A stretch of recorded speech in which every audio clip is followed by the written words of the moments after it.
আল্লাহ যে আছে এটা বোঝার জন্য প্রত্যেকের হাতটা একটু উঁচু করতে হবে। হাত,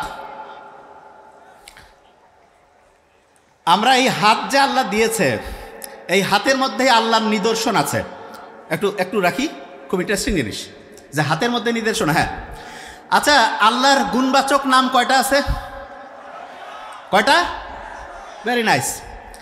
আরবি যারা জানে, আরবি হাতের প্রত্যেকের হাত, আমি আসার সময় নোবেলের হাতটা আমি চেক করলাম যে ঠিক আছে না নাই, অটোওয়ালার হাতটা দেখলাম, আরও কয়েকজন বন্ধু বান্ধবের হাতটা দেখলাম, বলতেছে হাত দেখতেছে কেন? আমি বলছি হাত দিয়ে আজকে শুরু হবে। হাতের মধ্যে দুইটা সংখ্যা আছে, আরবি দুইটা সংখ্যা। যে কোনো হাত, ডান হোক আর বাম হোক, একটা একদম একটু সাইড করা একটা একের মতো একটা জিনিস আছে না, একের মতো। দেখি একটু হাতের দিকে দেখি। আচ্ছা, তার পাশে দেখব যে এরকম করে মানে দুই টাই বাঁধলে যেরকম হয় এরকম করে একটা জিনিস আছে। এই একের মতো যে একটা যে রেখা আছে সেটা হচ্ছে এক, আর এই যে টাই বাঁধার মতো যেটা এটা হচ্ছে 8। 1 আর 8 মিলে 18 না? 1 আর 8 কত হয়? কত? 18। 18কে উল্টাইলে কত হয়? কত? 81 আর 18 যোগ করলে কত হয়? কত? হ্যাঁ, 99। আল্লাহর নাম কয়টা? কয়টা? আল্লাহু আকবার বলবেন না? আচ্ছা, এবার একটা বিয়োগ করি। 81 থেকে 18 বিয়োগ করলে কত হয়? কঠিন। 81 থেকে 18 বিয়োগ করলে কত? ক্যালকুলেটর মাথায় আসতেছে না? কত? কত? 63। মুহাম্মদ সাল্লাল্লাহু আলাইহি ওয়াসাল্লাম দুনিয়াতে ছিলেন কত বছর? কত? আল্লাহু আকবার। আল্লাহু আকবার বলি না কেন? মানুষের যে হার্ট আছে, আচ্ছা বলেন তো, আমাদের হার্ট শরীরে একটা না দুইটা? হার্ট কয়টা? বিয়ের আংটি কি ডান হাতে পরে না বাম হাতে? হ্যাঁ, যারা বিয়ে হয়নি তারা জানে না, কিন্তু যাদের হয়েছে কোন হাতে পরে বিয়ের আংটি? বাম হাতে। বাম হাতের এইটা ফিঙ্গারে পরে না, এইটা না এইটা, এই যে রিং ফিঙ্গার, যেই জায়গায় বিয়ের আংটি পড়ে সেই জায়গায় যে রক্তের নালিটা এটা হার্টে গিয়ে মিশে। হার্টে অনেকে মনে করে যে যে কোনো একটা আঙ্গুলে পড়লেই হবে। নো, বিয়ের সাথে একটা অন্তরের আত্মার যে সম্পর্ক আছে এইটাকে নির্দেশ করার জন্য এই যে আংটি, ইসলামে এটা খুব উৎসাহিত করছে তা না। তা একটা বিয়েতে একটা ফিঙ্গারে আঙুলের মধ্যে হচ্ছে যে আমরা আংটি পরি, এবং সেই আংটিটার রাস্তাটা হার্টে গিয়ে মেশে। খুব ইন্টারেস্টিং জিনিস। হার্টকে কেউ যদি ভাঙতে থাকে মানে ছোট ছোট ছোট করে পিস করে, মাইক্রোস্কোপের মধ্যে যদি তাকায়, তাহলে তার যে স্ট্রাকচারটা হবে এইটা আল্লাহ বানানটা আরবিতে লিখলে যে স্ট্রাকচার হয় তার মতো হয়ে যায়। বুঝি নাই তো কি বলছি? বুঝতে পারছি? হার্ট যেখান থেকে পাম্প শুরু করে, এই যে হার্ট যে প্রতি মুহূর্তে বিট করতেছে, ধুক ধুক ধুক ধুক করতেছে, এটা কি কাউকে বলতে হচ্ছে? অটোমেটেড করতেছে না? তা যেই জায়গা থেকে এই বিট শুরু হয় সেই জায়গাটা তুমি মাইক্রোস্কোপের নিচে দেখে একদম কাঠামোটা মিলানোর চেষ্টা করি, দেখবো যে আল্লাহ বানানটা আরবিতে লিখলে যে স্ট্রাকচারটা হয় সেটার সাথে অনেকটা ম্যাচিং হয়ে যায়। আজ থেকে প্রায় 100 বছর আগে একটা জেলের মধ্যে বসে একজন বই লিখতেছে। তা উনি যে বইটা লিখতেছে সেটা পরবর্তীতে নোটবুক আকারে আসছে। নোট, এরকম একটা নোটবুক আকারে আসছে। তো সেই নোটবুকের মধ্যে উনি লিখছে যে বড় কোম্পানি আছে, এই কোম্পানিগুলো কিভাবে সারা পৃথিবীতে প্রত্যেকটা এলাকার, প্রত্যেকটা জাতির, প্রত্যেকটা ছোট্ট ছোট্ট দেশের যে কালচার আছে, যে সংস্কৃতি আছে, এটাকে ধ্বংস করে আস্তে আস্তে আস্তে আস্তে তারা ওই দেশগুলোকে হচ্ছে নিজেদের নিয়ন্ত্রণে নেবে। আজ থেকে 100 বছর আগে একটা জেলের মধ্যে একজন মানুষ লিখতেছে। ওনাকে যে জেলে ঢুকাইছিল তার কারণ হচ্ছে উনি এটা নিয়ে বক্তব্য দেওয়া শুরু করছিল। তখন যাদের স্বার্থে আঘাত থাকতেছিল ওরা বলতেছে এই লোক যদি বাইরে থাকে আর যদি এরকম করে কথা বলতে থাকে তাহলে তো মানুষজন আমাদের কায়দা কানুন ধরে ফেলবে। কায়দা কানুন যদি মানুষজন ধরে ফেলে তাহলে মানুষজনকে আমরা হচ্ছে তাদের যে ঐতিহ্য, তাদের যে কৃষ্টি সেইখান থেকে ধ্বংস করে কিভাবে তাদেরকে আমরা আমাদের হচ্ছে যে দাসে পরিণত করব, এটা কিভাবে করব, এইটা করার ক্ষেত্রে বড় বাধা হচ্ছিল ওই লোকটা। তখন ওনাকে কি করলো যে আপনাকে হচ্ছে যে বিভিন্ন আপনি মানুষজনকে হচ্ছে ফুসলায় ফাসলায় খারাপ করতেছেন, এই জন্য আপনাকে হচ্ছে জেলে পাঠায় দিল। তা তখনকার সময়েও এখনকার সময়ে আয়না ঘরে যে অবস্থা হয়, তখনকার সময় লোক এত খারাপ ছিল না। দেখা যায় তো জেলের মধ্যেও মোটামুটি মানবিক যে মানুষের প্রতি যে একটা কর্তব্য দায়িত্ব সেটা পালন হইতো। তো ওইখানে উনি লিখতেছে যে কিভাবে এই বড় বড় কোম্পানিগুলো বিভিন্ন দেশের যে ঐতিহ্য সংস্কৃতি এটাকে ধ্বংস করে দাসে পরিণত করবে। তো ওইখানে উনি একটা ইন্টারেস্টিং জিনিস লিখছে, সেটা কি জানেন? সেটা হচ্ছে এমন একটা সময় আসবে যখন মানুষ সামগ্রিক যে একসাথে থাকা যে পরিবারগুলো আছে এই পরিবারগুলো ভাগ হবে। উনি লিখতেছে, দেখেন আপনি ইন্টারেস্টিং কি কারণে। একটা ফ্যামিলি ভেঙে যদি 2টা 3টা 4টা হয়, প্রত্যেক ফ্যামিলিতে আলাদা চুলা হবে, আলাদা ফ্রিজ হবে, আলাদা রাইস কুকার কারি কুকার লাগবে, আলাদা টেলিভিশন লাগবে। তার মানে প্রত্যেকটা আলাদা আলাদা আলাদা জিনিস। তখন আলাদা যত জিনিস হবে তত জিনিস বিক্রি হবে, তত আস্তে আস্তে মানুষ কি হবে, ওই জিনিসগুলো কিনতে থাকবে এবং দেখা যাবে যে কোম্পানিগুলোর বিক্রি ক্রমাগত বাড়বে। এবং মানুষ আজ থেকে আপনি চিন্তা করেন 30-40 বছর আগে আমাদের মা বাবারা, আমাদের চাচা চাচিরা কত অল্প ইনকাম করতো, কিন্তু কত সুন্দরভাবে পরিচালিত হইতো পরিবারগুলো। এখন যে পরিবারগুলো নষ্ট হয়েছে এইটার পিছনের ইঞ্জিনিয়ারিং আজ থেকে 100 বছর আগেই লেখা হয়েছে। এবং সবচেয়ে ভয়ঙ্কর দিক যেটা, সেটা হচ্ছে আমরা এখন মনে করি কি যে না, ফ্যামিলি যদি আলাদা থাকে তাহলে সবাই নিজের মতো থাকবো। নিজের মতো থাকতে গিয়ে আপনি দেখেন আপনি দাসে পরিণত হয়েছেন। কীরকম? ফ্যামিলির দেখা যাচ্ছে যে হাজব্যান্ড কাজে গেছে, ওয়াইফও কাজে গেছে, বাচ্চাকে মানুষ করতে দিছে হচ্ছে কাজের যে সহায়তাকারী যে আছে তাদের কাছে। এবং বিজ্ঞানীরা এখন জানে প্রথম 3 বছর বাচ্চা যা দেখে যা শোনে প্রত্যেকটাই তার ব্রেইনের ডেভেলপমেন্টের জন্য সবচেয়ে দামি। একটা বাচ্চা পরিবেশ থেকে শেখে। এখন আপনার বাচ্চাকে যদি আপনি কাজের যে গৃহ সহায়তায় যে আপা বা খালাকে রাখেন, তার কাছে যদি রাখেন, ওই বাচ্চা যা শিখবে, ওই বাচ্চা যদি মায়ের কাছে থাকতো, নিজের বাড়ির দাদির কাছে থাকতো, নানার কাছে থাকতো, তাহলে ওই বাচ্চা কত অসাধারণ হইতো। এবং এই জিনিসটা প্রথমে কেউ বুঝতে পারে নাই, না বুঝে মনে করছে আমরা স্মার্ট হব, সবাই কাজে যাব, 100% উন্নতি হবে। ঘন্টা উন্নতি হয়েছে। আপনি প্লাস মাইনাস করে খাতা কলম নিয়ে লেখেন। হাজব্যান্ড চাকরি করে, ভেরি নাইস। ওয়াইফ চাকরি করতে যে কয় টাকা লাভ করে তার চাইতে বেশি কসমেটিক্সেই শেষ। এবং দেখেন একটা গোটাল মাফিয়া চক্র কিভাবে কাজ করতেছে, এটা বুঝার জন্য খাতা কলম নিতে হবে। আমি কিন্তু ধরবো কিন্তু দেখেন যে কিভাবে গোটাল সিস্টেমটা ধ্বংস করছে।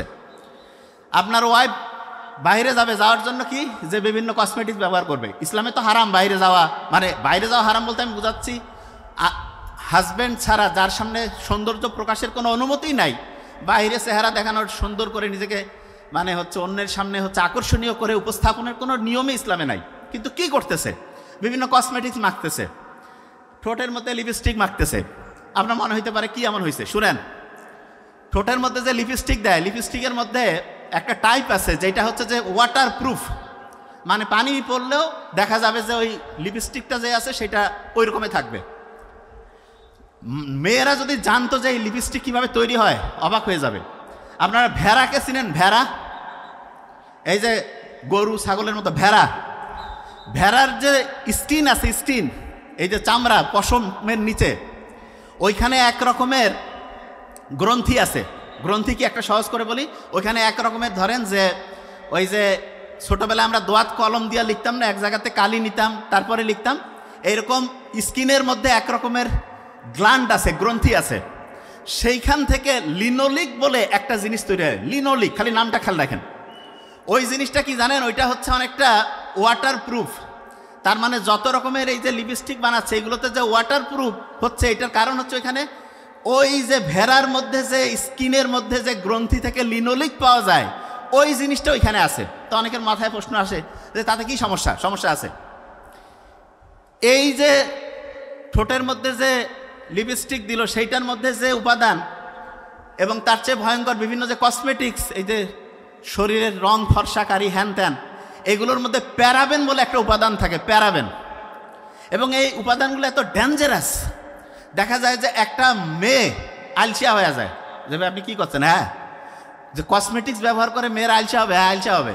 কারণ এটা হয় কি মেয়েদের যে হরমোনাল ব্যালেন্স সেটা ইমব্যালেন্স করে ফেলে। এবং তখন কি হয়, আইলসা হয়ে গেল মেয়ে যখন আইলসা হয়ে যাবে, অলস মস্তিষ্ক শয়তানের কারখানা, সমালোচনা শুরু হয়ে গেল।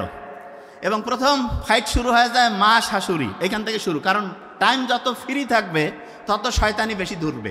সত্যি কথা বললাম। আপনি দেখবেন পরীক্ষা সামনে আসছে, ওই সময় কিন্তু বাড়িতে কোনো ডিস্টার্ব হয় না। কেন? কারণ সবাই কাজে ব্যস্ত, পড়ায় ব্যস্ত। যখনই কাজ নাই, পড়াশোনা নাই, কোনো নির্দিষ্ট লক্ষ্য নাই, দেখবেন এই লোকগুলো সবচাইতে বেশি গাঞ্জাম তৈরি করে। এই যে সোসাইটি সারা দেশে যে ধান্দাবাজি চান্দাবাজি যে শুরু হয়েছে, এইটা ওই যে জেলে যে লোকটা ছিল 100 বছর আগে যে লিখতেছিল সেই বইয়ের মধ্যে আছে। যে আপনি কি বলতেছেন? হ্যাঁ দেখেন, আপনি এই গোটাল জিনিসটা যখন মিলাবেন অবাক হয়ে যাবেন। আমি তো মাথায় মাথায় মিলাই ফেলছি, আপনারাও মিলাবেন। দেখেন, ওই যে নারী যিনি হচ্ছে কসমেটিক্স ব্যবহার করলো, কি করলো, হরমোনাল ইমব্যালেন্স হয়ে গেল, কাজে কর্মে মন বসে না, বাসায় অলস বসে থাকে, শয়তানি বদমাশি শুরু হয়ে গেল। তারপরে দেখেন কি হয়, বসে থাকলে কিছু না কিছু তো করাই লাগে। এই যে সবাই মোবাইলের মধ্যে যে নেশায় পড়ছে, এই নেশার পিছনে দায়ী হচ্ছে ইঁদুরের সাথে তৈরি হওয়া একটা গবেষণা। ইঁদুর চিনেন? ইঁদুর, এই কথা কন না কেন? আজ থেকে 75 বছর আগে দুইজন বিজ্ঞানী, শোনেন খুব ইম্পর্টেন্ট, আজ থেকে 75 বছর আগে দুইজন বিজ্ঞানী একটা ল্যাবরেটরিতে কয়েক শত ইঁদুর নিয়ে চিন্তা করতেছে যে এই ইঁদুরগুলো কোন সময় সবচেয়ে বেশি মজা পায় সেই জিনিসটা দেখতে হবে। তখন করছে কি, ইঁদুরের যে মাথা আছে না, এই যে এখানে মাথার নিচে ওরা একটা হচ্ছে যে সিম কার্ডের মতো, বোঝার জন্য বলছি, সিম কার্ড যেমন আপনি মোবাইলে ঢুকান, এইরকম একটা সিমের মতো একটা জিনিস, ইলেকট্রোড বলে, সেটা ঢুকাই দিছে। তারপরে করছে কি, ওইটার সাথে একটা তার লাগিয়ে একটা পর্দার মধ্যে কানেক্ট করে দিয়েছে। এবং ইন্টারেস্টিং জিনিস, ওরা দেখতেছে যে ইঁদুরগুলো কোন সময় কি কাজ করে। ধরেন যে একটা ইঁদুর আরেকটা ইঁদুরের সাথে হচ্ছে খাওয়া দাওয়া করতেছে একসাথে, তখন তাদের যে ভালো লাগার অনুভূতিটা ওইখানে রেকর্ড হচ্ছে। ধরেন যে একটা ইঁদুর আরেকটা ইঁদুরের সাথে খেলাধুলা করতেছে, তখন তার একটা রেকর্ড ওইখানে হচ্ছে। ওরা এরকম করে দেখতে দেখতে দেখলো যে আচ্ছা কোন কাজটা ইঁদুর সবচেয়ে বেশি মজা পাচ্ছে। দেখলো যে সবচেয়ে বেশি মজা পাচ্ছে যেই কাজটায়, সেই কাজটা তখন তারা আলাদা করছে। করার পরে ওরা করছে আচ্ছা এবার আমরা একটু অন্যভাবে এক্সপেরিমেন্ট করি। তো কীরকম?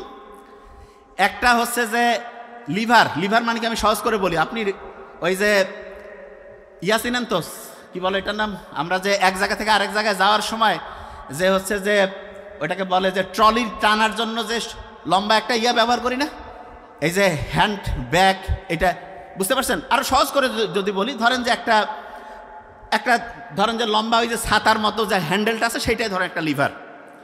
তা ওই লিভারটা করছে কি, কানেক্ট করে দিয়েছে যেই জায়গাতে ইঁদুরগুলো সবচেয়ে বেশি মজা পায়, সেই জায়গাতে লিভারটা রাখছে। ওই জায়গায় যদি ইঁদুর পা দেয়, ওই জায়গায় যদি টাচ করে, সাথে সাথে ওর আনন্দের একটা অনুভূতি আসবে। বোঝার চেষ্টা করেন, খুব ইন্টারেস্টিং। বিজ্ঞানীরা এরকম করে সেট করে রাখছে ল্যাবরেটরির মধ্যে। একটা ইঁদুর গিয়ে একবার দিল, বা মজা লাগতেছে, 2 বার 5 বার 10 বার। একটা ইঁদুর যে আরেকটা ইঁদুরকে কানে কানে বলে যে এরকম একটা মজার খেলা পাওয়া গেছে। কয় তাই নাকি? কয় হ্যাঁ। আরেকজন আসলো, কয় হ্যাঁ হেভি মজা। তারপরে 2 জন যে আরও 10 জনকে ডেকে নিয়ে আসে, কয় এই যে দেখো কত মজা। বিজ্ঞানীরা চিন্তা করলো, দেখি তো কি করে এরা। 100 জায়গায় 500, 1000, 2000 ইঁদুর এক জায়গায় রাখছে। এবং প্রত্যেক জায়গায় ওইরকম ইলেকট্রোড, মানে ওই জায়গায় টাচ করলে সে মজা পাবে, টাচ করলেই মজা পাবে। ভয়ঙ্কর দিক, 24 ঘন্টা গেল, 3 দিন গেল, 7 দিন যাওয়ার পরে যে ইঁদুরগুলো ওই যে ওইখানে টাচ করলে মজা পায়, প্রত্যেক দিন প্রায় 2500 বার করে ওই জায়গায় টাচ করে। এবং এই টাচ করতে গিয়ে তারা এত মজা পাচ্ছে, খাওয়া বাদ, খেলাধুলা বাদ, ঘুম বাদ, সব কিছু বাদ। আজ থেকে 75 বছর আগে এই গবেষণাটা হয়েছিল। হওয়ার পরে এই গবেষণা তো একদম কাগজে, কত আর্টিকেল, কত জায়গায় কতজন পড়বে, প্যাকেটবন্দি ছিল। 50 বছর পরে, এটা বলতেছি 75 বছর আগের কথা, 50 বছর পরে একজন লোক চলে আসলো, জাকারবার্গ। সে বড় বড় সায়েন্টিস্ট, বড় বড় ডক্টর এদেরকে ডাকলো, ডেকে বললো যে দেখেন তো এমন কোনো বুদ্ধি আছে যে খুব মজা লাগে এরকম কিছু? বলছে যে ঠিক আছে আমরা দেখতেছি। ওরা পড়তে পড়তে পড়তে পড়তে খুঁজতে খুঁজতে ওই আর্টিকেল খুঁজে পেয়েছে। বলছে ইঁদুর যে আছে, এই ইঁদুর হচ্ছে ওই জায়গায় টাচ করলে দেখা যায় যে এরকম মজা লাগে। তাইলে হ্যাঁ এরকম আছে। বলছে আচ্ছা ইঁদুরের যে এই টাচ করলে মজা, এটাকে মানুষের সাথে করে দেওয়া যায় না? কয় এটা করা যাইতে পারে, কয় দেখেন তো। ওরা কাছে আমাদের একটু টাইম দেন, 4 সপ্তাহের মতো টাইম দেন, 1 মাসের মতো টাইম দেন। ওনারা সবাই মিলে গবেষণা করতেছে কি করা যায়, কিভাবে এটা মজা করা যায়। 3 সপ্তাহ পরে ওরা বলছে আমরা বুদ্ধি পেয়ে গেছি। বলছে কীরকম? বলছে যে ইঁদুরের যেরকম এই জায়গায় টাচ করলেই মজা লাগে, এইরকম কয়েকটা বুদ্ধি আমরা বের করছি, যেই বুদ্ধিগুলো যদি আপনি হচ্ছে যে দেন তাহলে দেখা যাবে ওই মেশিন তো প্রত্যেকের হাতে যদি খালি দেন, তারপর দেখবেন যে সবাই কীরকম টাচ করা শুরু করে। বলছে কীরকম? বলছে যে প্রথম যেটা করতে হবে, যে যেইটাই দেবে সেইটাতে তার লাইক দেওয়া লাগবে। বলছে লাইক মানে? কয় যে খুব ভালো লাগতেছে। কয় যত লাইক তত মজা, তত সে খালি ওই ক্যাচটার মধ্যেই যাবে। বলছে তাহলে তো এটা করা যায়। লাইক সিস্টেম চালু হইলো। তারপরে বললো যে আচ্ছা কোন জিনিসটা বেশি মজার? বলছে ঝগড়াঝাটি বেশি মজার। কয় তাই নাকি? কয় হ্যাঁ।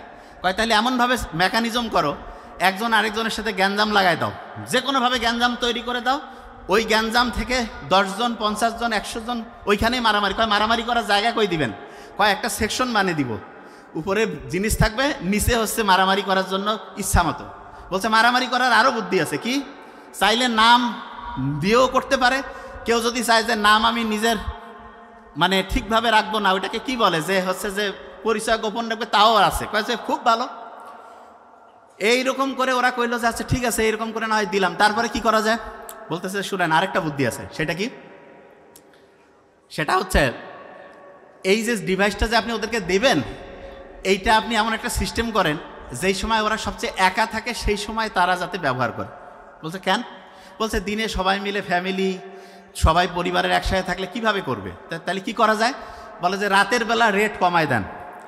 আজ থেকে বোধহয় 20-25 বছর আগে শয়তানি একটা সিরিজ চলে আসলো না, ডিজুস না কি নাম, মোবাইলে 25 পয়সা না 50 পয়সার একটা সিস্টেম ছিল। আমরা তখন বোধহয় ইন্টারে পড়তাম, যে একবার ফোন করলে যতক্ষণ মোবাইল কাটবে না ওই কথা কইতে পারবে, একটা কলে একবার।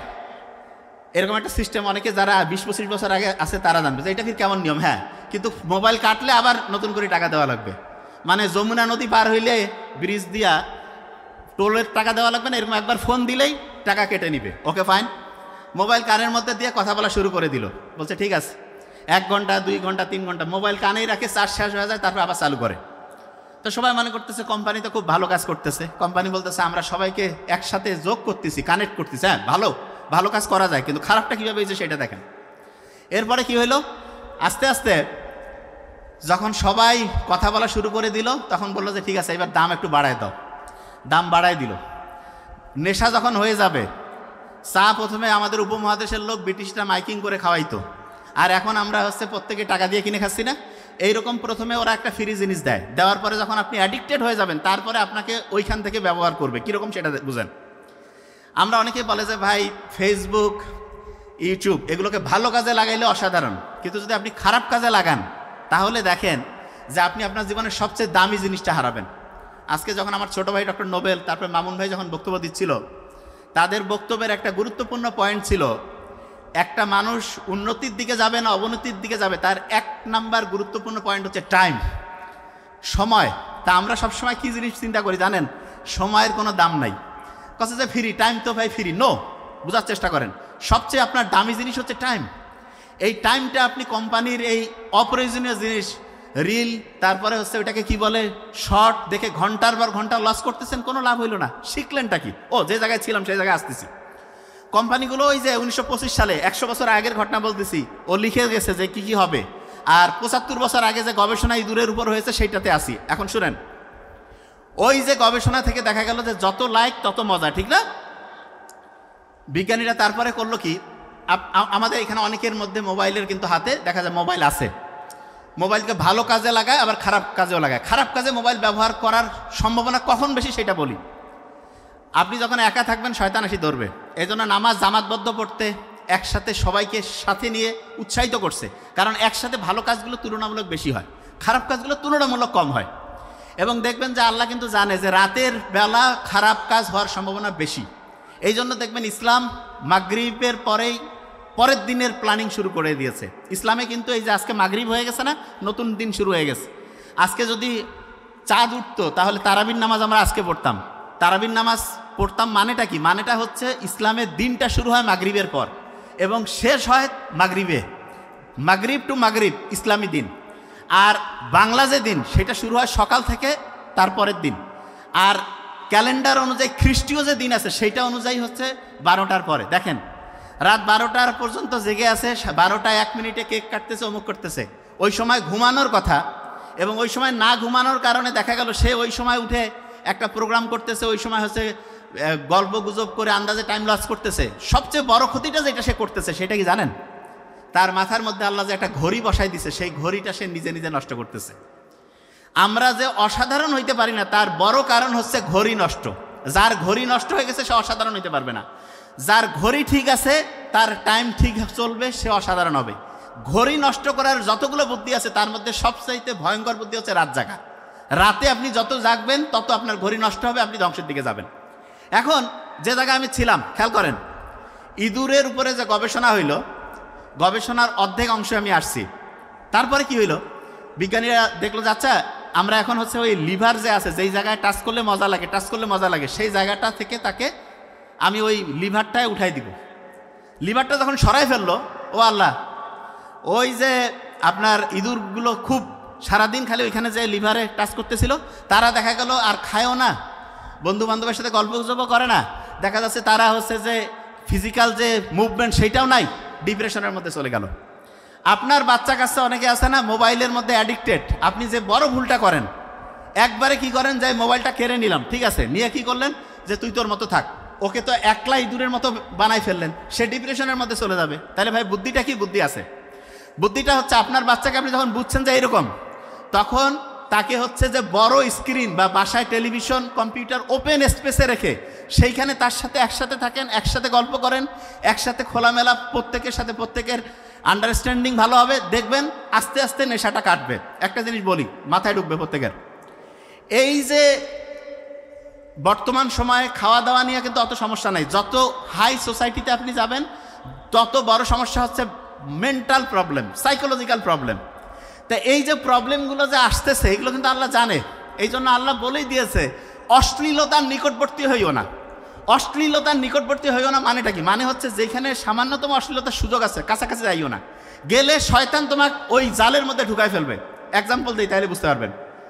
আপনি এই মহাকাশ আছে না, এখানে এমন কিছু মনে করেন যে নক্ষত্রের মতো, আমি বুঝার জন্য বলতেছি, এমন কিছু শক্তিশালী জিনিস আছে।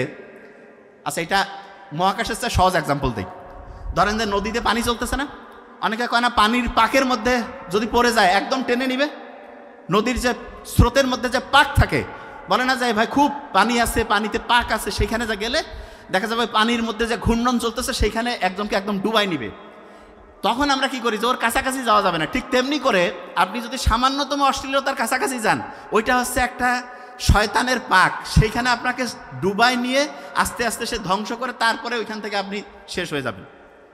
এখন প্রশ্ন হলো যে ভাইয়া তাহলে কেউ যদি ডিপ্রেশনের মধ্যে চলে যায়, তাহলে তাকে বাঁচানোর জন্য আমাদের বুদ্ধিটা কি হবে? ধরলাম যে না গেলে তো ভালো, আলহামদুলিল্লাহ, কিন্তু ডিপ্রেশনের মধ্যে চলে গেছে, তাহলে তাকে আমি এখান থেকে ব্যাক করব কি করে? ব্যাক করার জন্য একটা ফর্মুলা আছে। সেই ফর্মুলাটা বলার আগে কোরআনে পিঁপড়া নিয়ে একটা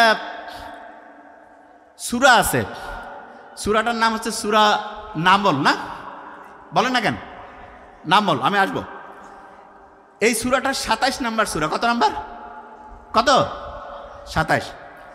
আমি চিন্তা করলাম যে আচ্ছা এত প্রাণী থাকতে আল্লাহ কয়েকটা জিনিস নিয়ে কোরআনে বলছে, তার মধ্যে একটা হচ্ছে পিঁপড়া।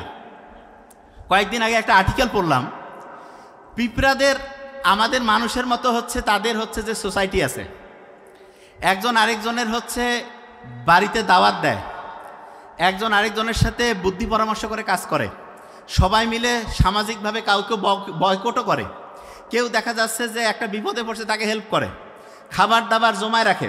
শুনলে অবাক হবেন, যেই খাবার তারা জমায় রাখে, ধরেন যে ওই খাবারের মধ্যে পানি পড়ছে, ওই খাবারের মধ্যে একটা প্রবলেম হয়েছে, ওই খাবার আবার তারা সবাই মিলে শুকায়। পিঁপড়ার যে শৃঙ্খলাবদ্ধ জীবন, সেটার সব কিছুর অসাধারণত্ব হচ্ছে পিঁপড়া অসাধারণ লিডার তৈরি করে। অসাধারণ কি তৈরি করে বলেন? এই যে একটা ছোট্ট পিঁপড়া নিয়ে যে আল্লাহ কোরআনে বলছে, এটার পিছনে কারণ হচ্ছে, আমি যেটা বুঝি সেটা হচ্ছে পিঁপড়ার মতো ছোট প্রাণীর থেকে শেখার যদি সবচেয়ে গুরুত্বপূর্ণ একটা জিনিস থাকে, তাহলে সেটা হচ্ছে সবচাইতে গুরুত্বপূর্ণ হচ্ছে সৎ ভালো ইমানদার লিডার নিয়ে আসা। লিডার যত ভালো হবে একটা সোসাইটি তত অসাধারণভাবে সামনের দিকে আগায় যাবে। এই যে আমাদের যে গোটাল বাংলাদেশ, আপনি শুনলে অবাক হবেন, পাক ভারত যে উপমহাদেশ আছে না, এই উপমহাদেশটা আগে এখন যে আমেরিকা ইউরোপ যত ধনী তার চাইতে বহুগুণ ধনী ছিলাম আমরা, বহুগুণ। কত ধনী এটা আপনাকে একটা এক্সাম্পল দিই। ইস্ট ইন্ডিয়া কোম্পানি যখন প্রথম এখানে আসছিল, তখন সারা পৃথিবীতে যেই পরিমাণ সম্পদ ছিল তার 27% ছিল আমাদের পাক ভারত উপমহাদেশ, বাংলাদেশ, ভারত, পাকিস্তান। এখানে 200 বছর পরে ওরা যখন চলে গেল, তখন আমাদের এই উপমহাদেশে ছিল মাত্র 4%। কোথায়? 27 থেকে 25, 20, 15, 10, 5, 4%। মানে আপনি বুঝতে পারছেন, আপনার 27 লাখ টাকা ছিল, এখান থেকে আপনার 4 লাখ টাকা, তাহলে অবস্থা আপনার কত খারাপ। এইরকম খারাপ অবস্থায় নিয়ে আসছিল কেন?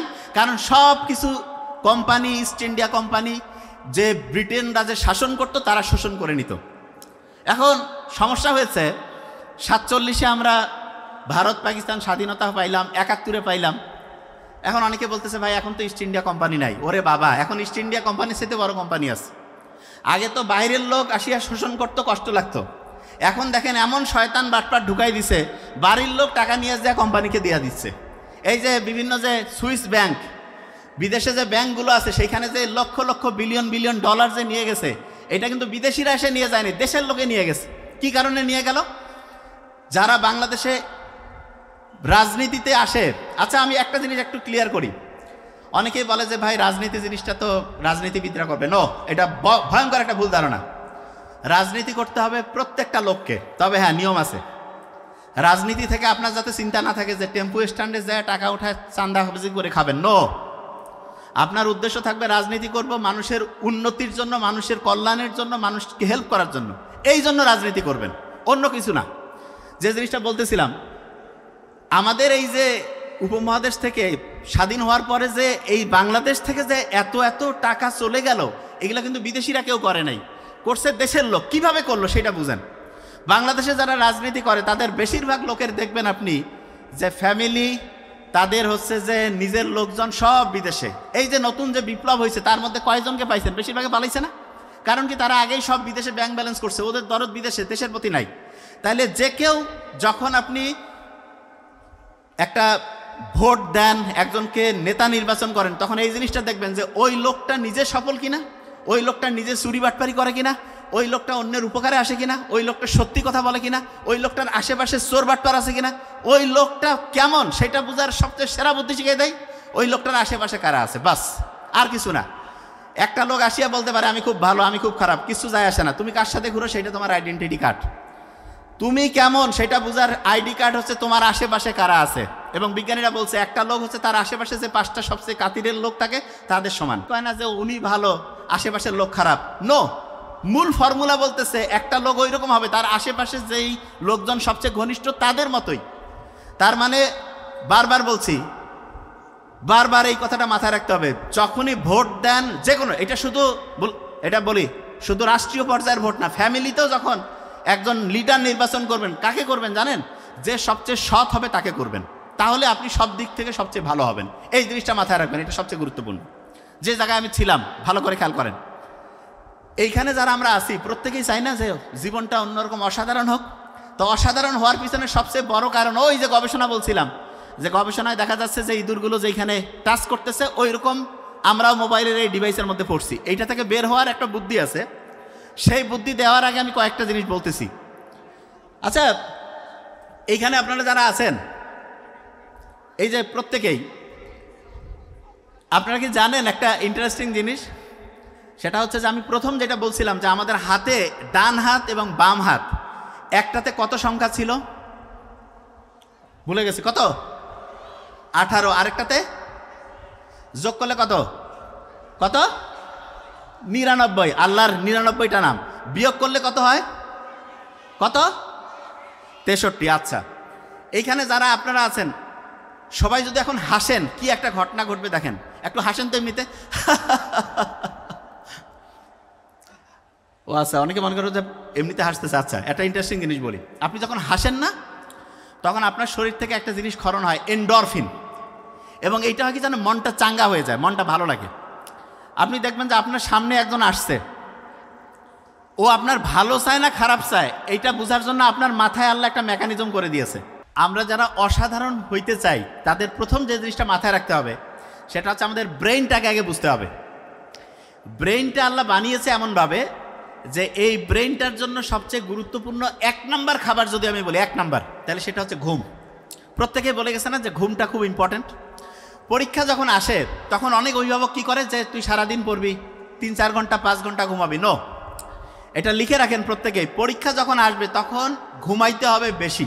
আমি বলছি লিখে রাখেন, পরীক্ষা আসবে ঘুমাইতে হবে বেশি, এটা 1 নাম্বার। কি কারণে?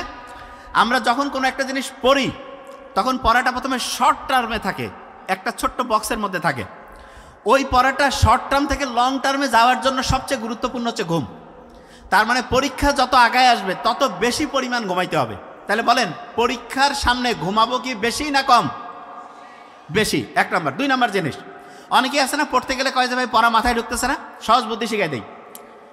আপনি একটা কঠিন জিনিস পড়ার আগে, শোনেন, কঠিন জিনিস পড়ার আগে একটু ঘুমাই নেবেন। কয় মিনিট? 5 থেকে 7 মিনিট অ্যালার্ম দিয়ে রাখবেন, ছোট্ট অ্যালার্ম। মানে অ্যালার্মটা হবে মিউজিকটা এমন যাতে পাখির কিচির মিচির এরকম, ভয়ের কিছু না। 5-7 মিনিট ঘুমায় আপনি উঠলেন, উঠার পরে আপনি আবার কিচির মিচিরের একটা অ্যালার্ম দিবেন। অ্যালার্মটা দিবেন 15 থেকে 20 মিনিট এবং টার্গেট নেবেন যে 15-20 মিনিটে এই পড়াটা পড়বো। অবাক হয়ে যাবেন, ব্রেন যখন দেখে যে আগের থেকে আমি টার্গেট ফিক্সড করে দিয়েছি, তখন ব্রেন ওই কাজটাকে সফল করার জন্য খুব দ্রুত ওই পড়াটা কমপ্লিট করবে। এবং পড়াটা যখন কমপ্লিট হয়ে গেল 15-20 মিনিট পরে আবার 5-7 মিনিটের একটা চোখ বন্ধ করে ঘুমাবেন। যে ভাই এটা আবার কেমন কথা? হ্যাঁ, এটা খুবই গুরুত্বপূর্ণ। আপনি ঘুমানোর মাধ্যমে পড়াটাকে শর্ট টার্ম থেকে লং টার্ম যে মেমোরি সেন্টার আছে সেখানে রিজার্ভ করবেন।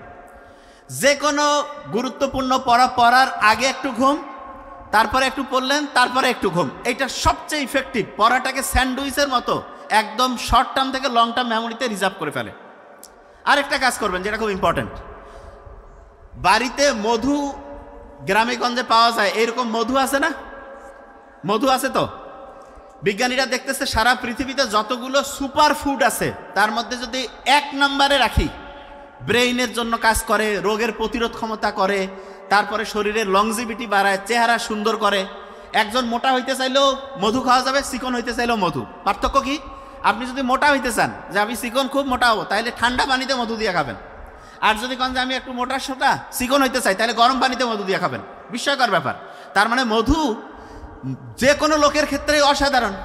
এবং এই মধুর সাথে বাড়িতে যে টক দই পাওয়া যায় না, টক দইতে একটু মধু দিবেন, দেওয়ার পরে যদি ওই খাবারটা খান, ব্রেনটা আপনার হচ্ছে ওই যে ওই সুপারগুলো যেমন একটা জায়গায় একদম আঠা চমৎকারভাবে লাগিয়ে যায়, ঠিক তেমনি করে মধু এবং তার সাথে হচ্ছে টক দই মিক্সড করে যদি খান, পরাটা দেখবেন খুব সুন্দর করে মাথার সাথে একদম লেগে যাবে। তাহলে এইটা খুব একটা ইন্টারেস্টিং খাবার, মধু এবং টক দই। খাইতেও মজা লাগবে, ব্রেইনের জন্য খুব অ্যাক্টিভ হবে। আর একটা জিনিস বলি, অনেকেই পড়ার সময় কি করে, একটানা পড়ে। নো, এই কাজটা করবেন না। পড়ার ক্ষেত্রে সবচেয়ে গুরুত্বপূর্ণ হাইয়েস্ট একটানা সবচেয়ে যদি বেশি পড়তে মন চায় 25 মিনিট, সবচেয়ে বেশি। যে ভাই এটা হাইয়েস্ট 25 মিনিট, হ্যাঁ 25 মিনিট পড়ার পরে 5 মিনিট 7 মিনিট 10 মিনিটের রেস্ট, তারপরে আবার পড়বেন, আবার 5-7 মিনিটের রেস্ট, আবার পড়বেন, আবার 5-7 মিনিটের রেস্ট, আবার পড়বেন। কারণটা কি? আপনি যদি একটানা 60 মিনিট পড়েন, ধরেন যে একটানা 60 মিনিট পড়ছেন, তাহলে দেখা যাবে আপনি 78-79 লাইনের মধ্যে যে তথ্য আছে সেটা মাথায় আনতে পারবেন। আর যদি আপনি 10 মিনিট পড়লেন 5 মিনিট রেস্ট, 10 মিনিট পড়লেন 5 মিনিট রেস্ট, 10 মিনিট পড়লেন 5 মিনিট রেস্ট, 10 মিনিট পড়লেন 5 মিনিট রেস্ট, তাহলে 1 ঘন্টায় 4টা 10 মিনিট পাইছেন, 4টা 5 মিনিট। 4টা 5 মিনিট চোখ বন্ধ করেছিলেন, একটু বুক ভরে শ্বাস নিছেন, ছাড়ছেন, হাঁটাহাঁটি করছেন, আর 4টা 10 মিনিট ঠিকভাবে পড়ছেন। এই 40 মিনিটে আপনার 107 থেকে 108 লাইনের মধ্যে যে পড়া আছে সেটা মাথায় আসবে। তার মানে আপনি চিন্তা করেন, পড়ার মাঝখানে তখন আপনি বিরতি দেন, তখন পড়ার যে গতি সেটা বেড়ে যায়। আমরা অনেকেই অভিভাবকরা কয় তুই বারবার উঠিস কেন? অভিভাবকদেরকে জানতে হবে পড়ার কিছু স্মার্ট সিস্টেম আছে। সে যদি একটানা পড়ে তাহলে পড়া খারাপ হবে, আর সে যদি পড়ার মাঝখানে গ্যাপ দিয়ে পড়ে তাহলে পড়াটা অসাধারণভাবে শর্ট টার্ম থেকে লং টার্ম মেমোরিতে যাবে। মুহাম্মদ সাল্লাল্লাহু আলাইহি ওয়াসাল্লাম দুপুরের দিকে কাইলুল্লাহ করতেন না? দুপুরের দিকে দেখা যায় তো একটু চোখ বন্ধ করে ঘুমাই থাকতো, তারপরে উনি উঠতেন। বিজ্ঞানীরা এখন দেখছে ওইটাকে ওরা একটা স্পেশাল নাম দিছে, পাওয়ার ন্যাপ। লাভটা কি? কেউ যদি পড়ার মাঝখানে পাওয়ার ন্যাপ নেয় তাহলে পড়ার গতি 500% বেড়ে যায়, 500%। তার মানে 5 গুণ পর্যন্ত পড়ার গতিটা বেড়ে যাবে। শুধু তাই না, আপনি একটা ইন্টারেস্টিং জিনিস দেখবেন, আমরা অনেক সময় ইসলামের খুব সুন্দর একটা নিয়ম আছে না, গাছ। আপনি যেই রুমে থেকে পড়েন সেই রুম থেকে যদি গাছ দেখা যায়, ওই রুমে পড়তেছেন, আর একজন আপনি আরেকটা রুমে পড়লেন যেই রুম থেকে গাছ দেখা যায় না, যেই রুমে পড়ার সময় গাছ দেখতে পাচ্ছেন সেই রুম থেকে পড়লে পড়ার গতি 225 থেকে 275% বাড়বে। তার মানে গাছের সাথে আমাদের ব্রেইনের অ্যাক্টিভিটি আছে। কেন? গাছের মধ্যে যে ক্লোরোফিল আছে, সূর্যের আলোর সাথে ক্যালকুলেশন বিক্রিয়া করে যে সে খাবার তৈরি করে, ওইটা আমাদের ব্রেইনের পছন্দ। যে ভাই ওইটা আবার কেমন কথা? হ্যাঁ, ব্রেইন সবচেয়ে বেশি পছন্দ 1 নম্বর হচ্ছে নীল কালার। অনেকে বোধহয় মনে করতেছে ভাই আপনি নীল কালার পরেন, নীল যেটা এটা ব্রেইনের 1 নম্বর পছন্দ। সত্যি কথা বললাম, ব্রেইন সবচেয়ে বেশি পছন্দ করে নীল। এবং এই জন্য আমি কিছুদিন আগে একটা প্রোগ্রামে বলছি যে স্টুডেন্ট সবসময় নীল কালি দিয়ে লিখবে তার পড়া সবচেয়ে বেশি মনে থাকবে। কেন? কারণ ব্রেইন যেটাকে পছন্দ করে সেটা সহজে রিজার্ভ করবে। এই জন্য যারাই লিখবেন নীল কালি দিয়ে, এবং অনেকে কিন্তু মনে হয় জানে না, বিসিএস থেকে শুরু করে অন্যান্য পরীক্ষায় কিন্তু 2টা কালি ব্যবহারের নিয়ম আছে। একটা হচ্ছে ব্ল্যাক আর একটা হচ্ছে ব্লু, মানে নীল। সবুজ দিয়ে লেখা যাবে না, লাল দিয়ে তো টিচার খালি খাতা কাটবে, অন্য 2টা রং বাদে অন্য কোনো রং ব্যবহারের সুযোগ নেই। ভাগ্য ভালো নীলের ব্যবহার করার সুযোগ আছে। নীল কালার দিয়ে লিখবেন, দেখবেন যে পড়াটা আপনার খুব সুন্দরভাবে ব্রেইনে রিজার্ভ হবে। আরেকটা ইন্টারেস্টিং জিনিস বলে রাখি, আপনি যখন পড়া শুরু করবেন না, অনেকের আছে না একটা পড়া খুব ভালো লাগে আর একটা পড়া খুব খারাপ লাগে, এই 2টাকে একসাথে ম্যাচিং করার বুদ্ধি আছে। যেটা আবার কেমন ভাই? হ্যাঁ, আপনি মনে করেন যে খুব আগেকার দিনে ওই যে হঠাৎ করে কুকুর কামড় দিছে, বলতেছে ভাই ওই যে কলা পড়া খাওয়াবে, খুব তিতা জাতীয় একটা জিনিস, কাজ করবে না, আমি বোঝার জন্য বলতেছি, কলার মধ্যে দিয়ে খাওয়াইতো। ঠিক তেমনি করে যেই পড়াটা সবচেয়ে তিতা পড়া পছন্দ আপনার না, সেইটার সাথে একটা মজার পড়া ম্যাচিং করবেন। মানেটা কি? ধরেন আপনার সবচেয়ে ভালো লাগে ধরেন ইংলিশটার সাথে ধরেন যে আপনার খুব খারাপ লাগে জেনারেল নলেজ। ইংলিশ পড়লেন 10-15 মিনিট, তারপরে পড়লেন জেনারেল নলেজ, তারপরে আবার ইংলিশ পড়লেন, আবার জেনারেল নলেজ। তাহলে হবে কি, একটা পছন্দের পড়ার সাথে একটা অপছন্দের পড়া মিক্সচার হবে। আরেকটা জিনিস বলি, প্রত্যেক ঘন্টায় যখন পড়বেন না, প্রত্যেক ঘন্টায় 3 থেকে 5 মিনিট রাখবেন রিভিশন। যা পড়তেছেন প্রত্যেক ঘন্টায় রিভিশন করবেন। যে ভাই এটা আবার কেমন? হ্যাঁ, মূল পয়েন্টগুলো ধরে ধরে রিভিশন করবেন। আমি কিন্তু এখনই রিভিশন করাবো। বলেন তো, ডান হাতে কত ছিল লেখা? কথা কন না কেন? বাম হাতে যোগ করলে কত? 99টা আল্লাহর গুণবাচক নাম। বিয়োগ করলে 63। ইঁদুরের ঘটনা খেয়াল আছে তো? ওই যে ওইখানে টাচ করতেছিল, মজা লাগতেছিল। এইবার দেখেন আপনি একটা জিনিস, এই যে এইখানে যত লোক আছে, যতজন আছে, প্রত্যেকের মাথার মধ্যে কিন্তু একটা নিউরন আছে। প্রত্যেকের মাথার মধ্যে একটা নিউরন আছে। একটা বলতে আমি বুঝাচ্ছি, এখানে 86 বিলিয়ন, মানে 8600 কোটি। এ কিন্তু কবে থেকে এ আসছে জানেন? আজ থেকে 5000 বছরের আগের থেকে সেইখানে আছে। আপনার সামনে যখন একজন লোক আসে না, আপনার ওই ক্যালকুলেশন শুরু করে যে এই লোকটা আমার ভালো চায় না খারাপ চায়, আমার বন্ধু না শত্রু। এসে আপনাকে মিষ্টি মিষ্টি কথা বলতেছে, কিন্তু আপনার মন বলতেছে ও আপনার ভালো চায় না। তাহলে বিশ্বাস করেন 95 থেকে 99% ক্ষেত্রে সে আপনার ভালো চায় না। যে ভাই এটা কেমন কথা? হ্যাঁ, কারণ আপনার বুদ্ধিতে গুলাচ্ছে না, কিন্তু ও তো 5000 বছর থেকে ও বংশ পরম্পরায় মানুষের বডি ল্যাঙ্গুয়েজ সব কিছু দেখেও ক্যালকুলেশন করে সুপার কম্পিউটার পাবে না, কিন্তু সে আপনাকে দেখাই দিবে যে এটা ঠিক, এটা বেঠিক। বুঝতে পারছেন আমার কথা আমি কি বলছি? খুবই ইম্পর্টেন্ট এই জিনিস। তাহলে আপনি মনের মধ্যে শয়তানি নিয়ে যদি একজনের সামনে যান, যে যদি বলেন যে ভাই তুমি হচ্ছে যে আজকে একটু খাবার খাও, কিন্তু আপনি মনের মধ্যে চাচ্ছেন যে না, এ না খাইলে ভালো।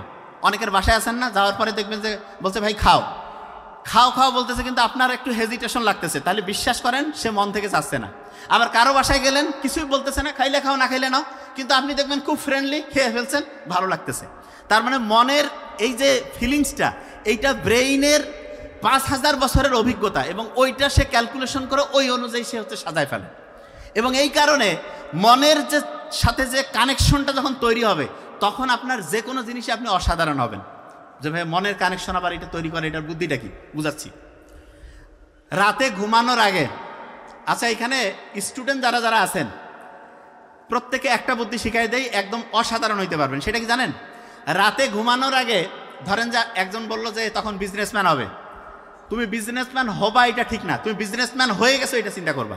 যে ভাই এটা আবার কেমন কথা? হ্যাঁ শুনেন, যে যেটা হইতে চায় সেইটা হয়ে গেছে সেইভাবে চিন্তা করবে। মানেটা কি? রাতে ঘুমানোর আগে ধরা যাক একজন যে সে ডক্টর হইতে চায়, সে চিন্তা করে আমি ডক্টর হয়ে গেছি। ডক্টর হয়ে যাওয়ার পরে আমি আমার ফ্যামিলির জন্য এরকম উপকার করতেছি, আমার পাড়া প্রতিবেশীর জন্য এটা, আমার জীবনটা এরকম হয়েছে। প্রত্যেক দিন রাতে ঘুমানোর আগে 5-7 মিনিট সে চিন্তা করবে, সকালে ঘুম থেকে উঠে সে চিন্তা করবে। কেউ একজন ধরা যাক যে ম্যাজিস্ট্রেট হইতে চায়, সে তাহলে চিন্তা করবে যে আমি রাতে ঘুমানোর আগে ম্যাজিস্ট্রেট হয়ে গেছি, ম্যাজিস্ট্রেট হয়ে আমি এরকম অন্যায় প্রতিরোধ করবো, চোর বাটপাদের ধরলে হচ্ছে তাদের শাস্তি দিব। আবার অনেকে চিন্তা করে কি ম্যাজিস্ট্রেট হওয়ার পর দেখে দিব অন্য মাস্তানি। নো, এই শয়তানি চিন্তা করলে কিন্তু ব্রেইন তখন ঠিকভাবে কাজ করবে না। তার মানে আপনি যেই জিনিসটা হইতে যাবেন, ব্রেইন তখনই আপনাকে হেল্প করবে যখন সেটা মানুষের উপকারের জন্য হবে, তখন সে আপনাকে সবচেয়ে বেশি সঠিকভাবে পথ দেখাবে। আচ্ছা, এই পৃথিবীতে পানি কত পার্সেন্ট বলেন তো? 100%-এর মধ্যে পানি কত পার্সেন্ট? 70%। কোরআনের মধ্যে সমুদ্র শব্দটা 32 বার আসছে, 32। এবং এই যে মাটি আছে না, স্থলভাগ, এইটা আসছে, এই যে জিনিসটা আছে এইটা আসছে 13 বার। 32 আর 13 যদি পার্সেন্টেজ করেন তাহলে দেখা যায় যে সমুদ্র জিনিসটা 71% আর ভূমি যে জিনিসটা এটা 28-29%। তার মানে পৃথিবীতে সমুদ্র কত পার্সেন্ট, পৃথিবীতে মাটি কত পার্সেন্ট, এইটার ক্যালকুলেশন সহ আল্লাহ কোরআনের মধ্যে দিয়ে দিছে। বুঝতেছেন না? বুঝেন নাই? অনেকের মাথায় আসেন, আমি কি বলছি ক্লিয়ার করি। আচ্ছা বলেন তো, খুব সহজ জিনিস, ফেরেশতা আর শয়তান এরা কি বন্ধু না শত্রু? হ্যাঁ, ফেরেশতা আর শয়তান একসাথে একসময় ছিল, ইবলিস শয়তান, কিন্তু ফেরেশতা আর শয়তান ধরেন যে শত্রু। কোরআনে ফেরেশতা শব্দটা যতবার আসছে, শয়তান শব্দটা ঠিক ততবার আসছে। ফেরেশতা শব্দটা 88 বার আসছে, শয়তান শব্দটা 88 বার। কেন বলতেছি সেটা একটু বলি। এই যে আপনার যে এআই টেকনোলজি আসছে না, তাকে কোরআনের সবগুলো তথ্য দিয়েছে। এই যে আমি যে তথ্যগুলো দিলাম এরকম তথ্যগুলো দিয়েছে, দিয়ে বলছে যে তোমার মতো বুদ্ধিমান যে তুমি এখন ক্যালকুলেশন করে বলো যে এইরকম কোরআন শরীফের মতো একটা বই যদি সব মানুষজন মিলে একসাথে চেষ্টা করে কতদিনে বানাইতে পারবে, তোমার একটা আইডিয়া কি? তা সে সবগুলো ক্যালকুলেশন করে করে করে করে যেই সংখ্যাটা দিছে, এটা শুনলে তো আপনি মানে মিলাইতে পারবেন। আমি আপনার তারপর একটা আইডিয়া দেই। 1 লক্ষ কোটি বছর, বুঝেন নাই? মনে করেন যে আপনার 100 বছর, 1000 বছর, 10,000 বছর, 1 লক্ষ বছর, 10 লক্ষ বছর, 1 কোটি বছর, এরকম করে 10 কোটি বছর, 100 কোটি বছর, 1000 কোটি বছর, 10,000 কোটি বছর, 1 লক্ষ কোটি বছর। 1 লক্ষ কোটি বছরকে বলে হচ্ছে 1 ট্রিলিয়ন, 1 লক্ষ কোটি। এইরকম 10 লক্ষ, মানে এইরকম 10 মিলিয়ন 1 লক্ষ কোটি লাগবে, মাথার মধ্যে ঢুকবে না। তারপরে সে লিখে দিয়েছে এটা মানুষের পক্ষে বানানো অসম্ভব। আমি এই কথাটা কেন বলি সেটাকে বুঝতে হবে। কোরআন যে আল্লাহ বানিয়েছে এটা যখন আপনি বুঝবেন, তারপরে ওর নিয়মগুলো যখন আপনি ফলো করবেন তখন মজাটা পাবেন। কীরকম দেখেন, নামাজের মধ্যে আমরা সূরা ফাতিহা সবাই পড়ি না? কথা বলেন না কেন, সূরা ফাতিহা পড়ি না? প্রত্যেকটা অধ্যায়ের একটা সূরা ফাতিহা আছে। যে ভাই এটা আবার কেমন কথা? আপনি যখন প্রত্যেকটা অধ্যায় পড়তে যাবেন, একটা চ্যাপ্টার, ওই চ্যাপ্টারের সবচেয়ে সূরা ফাতিহা মানে ওই চ্যাপ্টারের সারাংশ। প্রত্যেকটা চ্যাপ্টারের 15-20% অংশ আছে, যেই অংশটা হচ্ছে সবচেয়ে দরকারি সেইটা আগে পড়ে ফেলবেন এবং ওই 15-20% অংশ বারবার বারবার রিভাইজ করবেন। আর বাকি যে 80-85% অংশ আছে সেইখান থেকে প্রশ্ন হঠাৎ করে আসে, সেইটা মাঝে মধ্যে অল্প অল্প করে পড়বেন এবং 15-20% যেইখান থেকে প্রশ্নটা হবে সেইটা বারবার রিভিশন দিবেন। কতবার রিভিশন দিবেন? একটা ফর্মুলা শিখাই দিই। প্রথম যেই পড়লেন প্রত্যেক ঘন্টায় তো 2-3-5 মিনিট রিভিশন, রাতে ঘুমানোর আগে রিভিশন। তার মানে আজকে পড়ছেন 1 নম্বর দিন, আজকে রাতে ঘুমানোর আগে রিভিশন দিয়েছেন। তারপরের দিন সকালে ঘুম থেকে উঠে একবার রিভিশন দিবেন, একটু 10-5 মিনিট। 2 নম্বর দিন গেল, 3 নম্বর দিনে রাতে ঘুমানোর আগে রিভিশন দিবেন। তারপরে 7 নম্বর দিনে রিভিশন দিবেন, তারপরে 14 নম্বর দিনে রিভিশন দিবেন। তাহলে বলেন তো, প্রথমে 1 নম্বর দিন, তারপরে কয় নম্বর দিন? কথা কন না কেন? 3 নম্বর, তারপরে 7, তারপরে 14। তার মানে 1 নম্বর দিনের রিভিশন, 3 নম্বর দিনের রিভিশন, 7 নম্বর দিনের রিভিশন, 14 নম্বর দিনের রিভিশন। আচ্ছা, পেটের অপারেশন করছে কারা কারা শেষের দিকে? পেটের অপারেশন, শরীরের অপারেশন, ওই যে পেটে অ্যাপেন্ডিসাইটিস ছিল, অ্যাপেন্ডিসেক্টমি ছিল, এরকম কার কার করছেন জীবনে? হাত উঁচু করেন তো। অপারেশন, আচ্ছা শুনেন, আপনাদের জন্য ভালো খবর আছে। সামনে অপারেশন আসতেছে কীরকম জানেন? ন্যানো টেকনোলজি বলে একটা জিনিস আসছে। সেটা কি শুনেন। আপনাকে একটা মনে করেন যে কলা খাওয়াবে, কলার ভিতরে একটা হচ্ছে যে চিপ বসানো আছে, ছোট্ট একটা বিন্দুর মতো জিনিস। আপনি খাইলেন, যাওয়ার পরে ওটা পেটের মধ্যে গেল, যাওয়ার পরে ওইটা কলার ভিতর থেকে বের হবে, বের হয়ে সে খুঁজতে থাকবে শরীরের কোন জায়গায় ডিস্টার্ব আছে। ওই জায়গায় যে ওইখানে ওর ছুরি, কাঁচি, সুতা সব আছে। যেই জায়গায় ডিস্টার্ব সেই জায়গায় যে অপারেশন করবে, করার পরে সুতা দিয়া সুন্দর করে কসমেটিক্সের মতো করে একদম চমৎকারভাবে সেলাই দেওয়ার পরে ও যখন দেখলো যে কাজকর্ম শেষ, 3 দিন ওয়েট করবে। 3 দিন ওয়েট করে দেখলো যে না কোনো সমস্যা হচ্ছে না, তারপরে সে নিজে সুইসাইড করবে। বাস, আপনার অপারেশন হয়ে গেছে, সাকসেসফুল, জীবন সুন্দর। এই টেকনোলজি আসতেছে, এইটা হচ্ছে ন্যানো টেকনোলজি। এখন এই যে ন্যানো টেকনোলজি, আরেকটা আসছে না আর্টিফিশিয়াল ইন্টেলিজেন্স, এই যে চ্যাট জিপিটি। এখন চ্যাট জিপিটি অনেকে কয় ভাই এটার ভয়ের কারণটা কি? ভয়ের কারণটা কি শুনলে অবাক হবেন।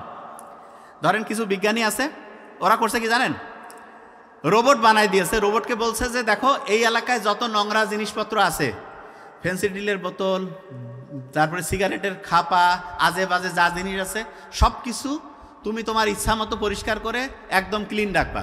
Very fine. এবং ওকে বলে দিয়েছে তোমার যখন মন চায় তুমি তোমার মতো যতগুলো খুশি রোবট বানায় ফেলবে।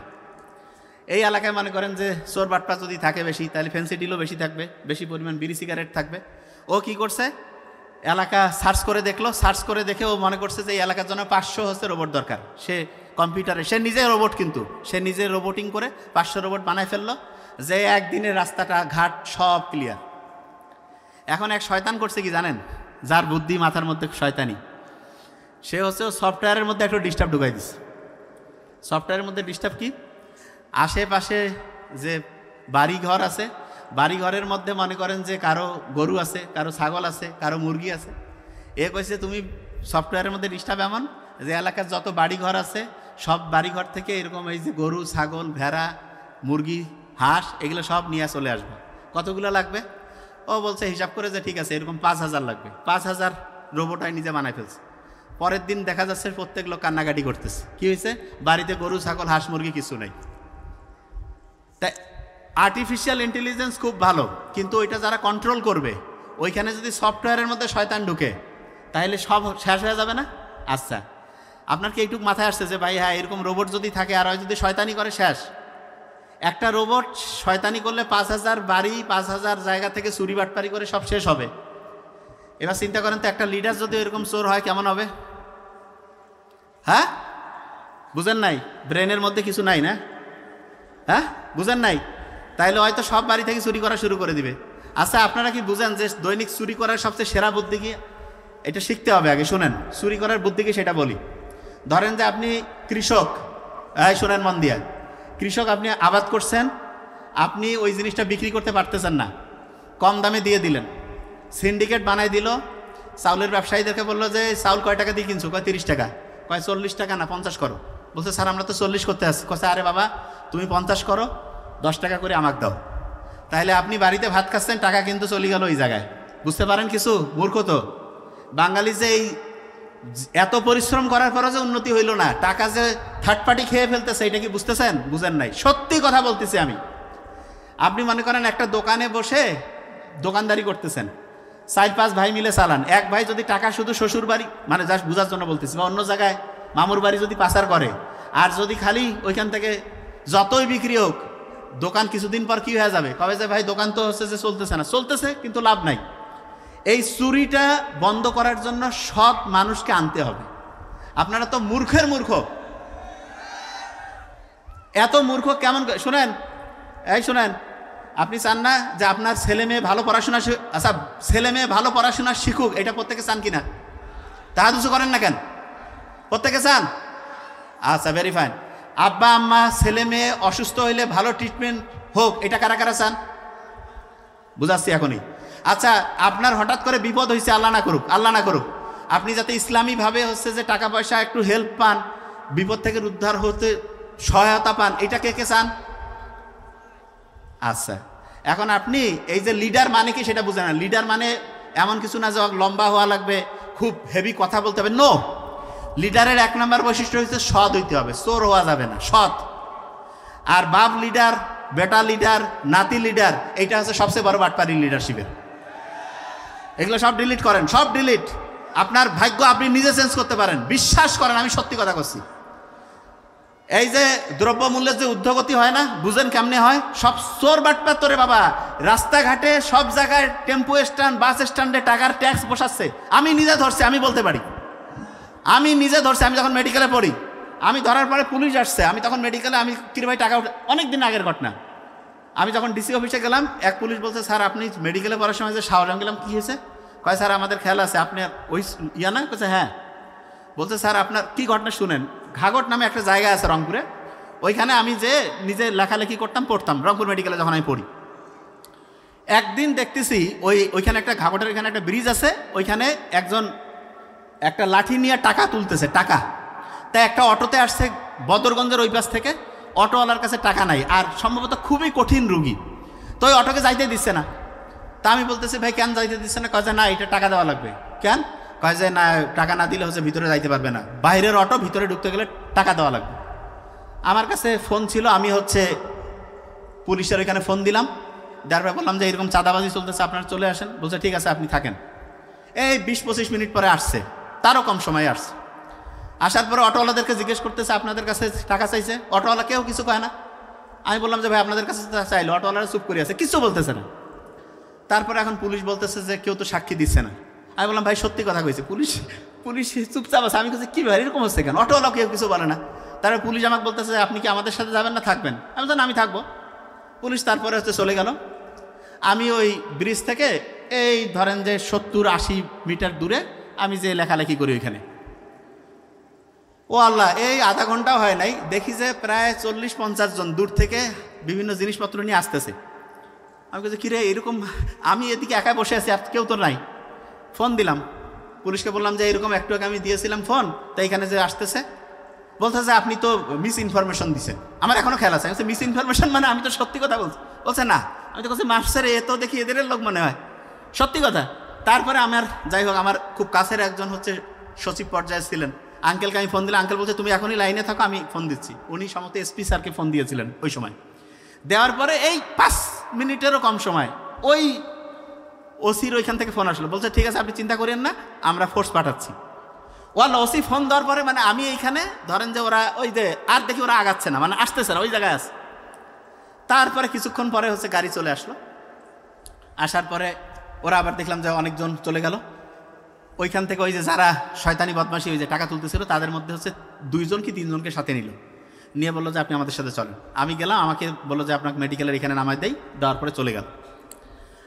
তারপরে ওই যেতে যেতে আমি ওদেরকে জিজ্ঞেস করলাম যে ভাই এটা তো সত্যি কথা। বলছে কি যে আপনি, আমি তখন স্টুডেন্ট, বলছে আপনি কি কোন জায়গা থেকে আসছে, আপনি জানেন নিলে তো আমরা জানি।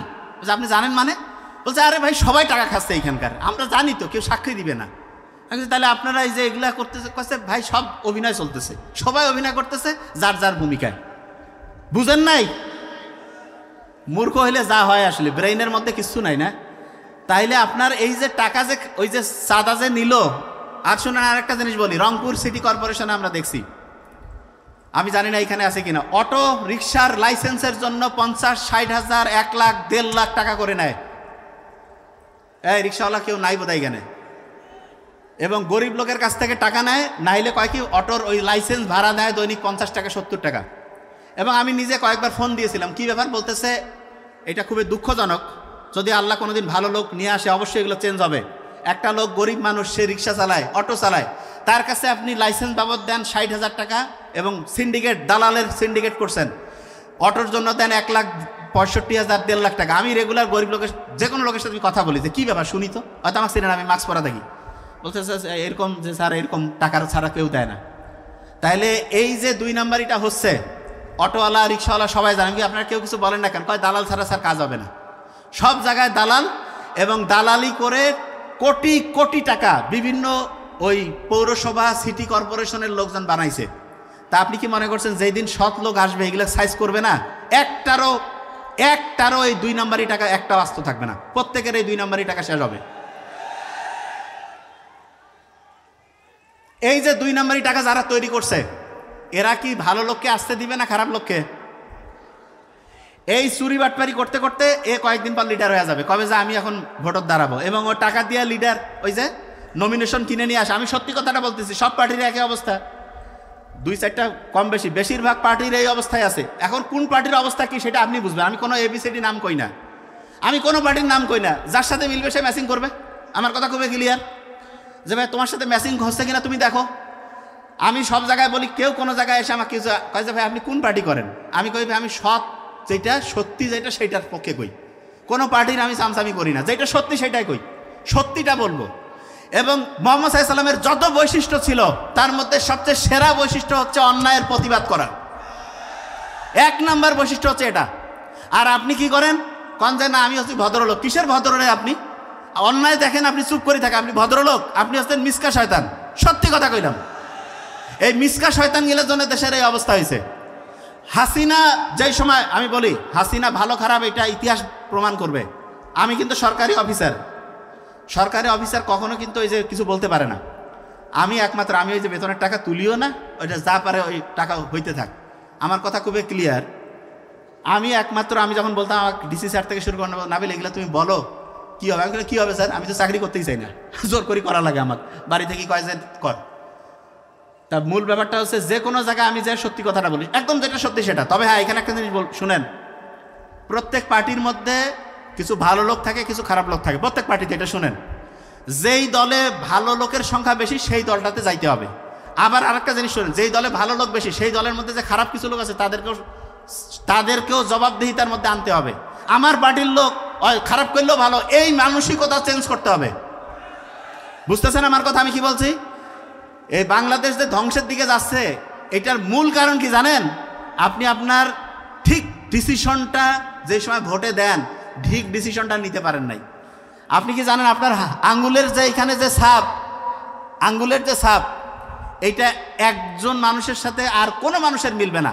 এবং আল্লাহ কিন্তু আপনার এই যখন আপনি ভোটটা দেন, 8 আর 1 81 আর 18 মিলে 99 না, আল্লাহর নাম কিন্তু এখানে আছে।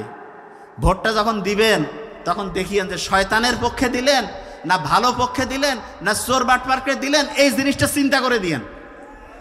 বুঝছেন আমার কথা আমি কি বলছি? মাথায় ঢুকছে? শোনেন, কোনো নেতার পিছনে দৌড়ায় টাইম লস করবেন না।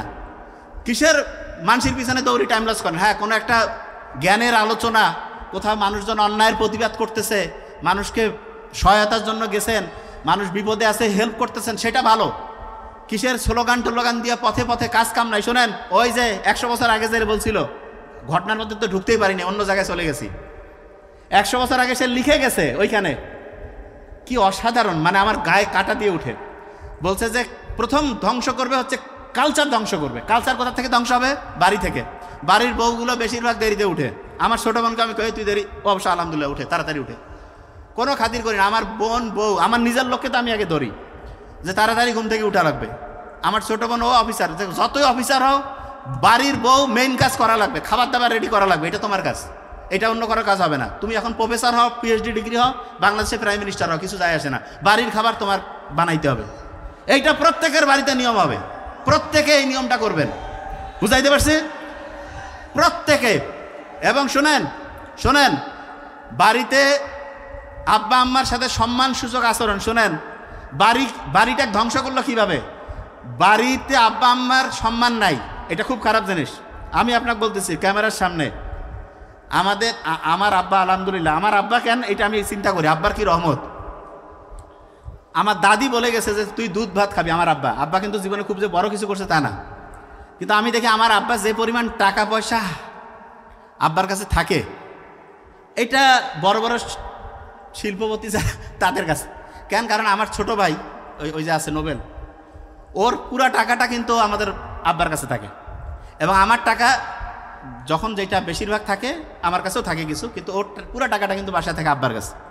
তা সেদিন আমি গল্প করতেছিলাম, কাছে কী ব্যাপার, বাড়িতে আব্বার কাছে, হ্যাঁ, টাকা লাগলে আব্বার কাছ থেকে নেই। এবং এইটার যে বরকত, আমার ছোটো ভাই আছে, ওকে আমি আবার আরেকটা বুদ্ধি দিছি যে প্রত্যেকদিন আম্মাকে টাকা দিবি।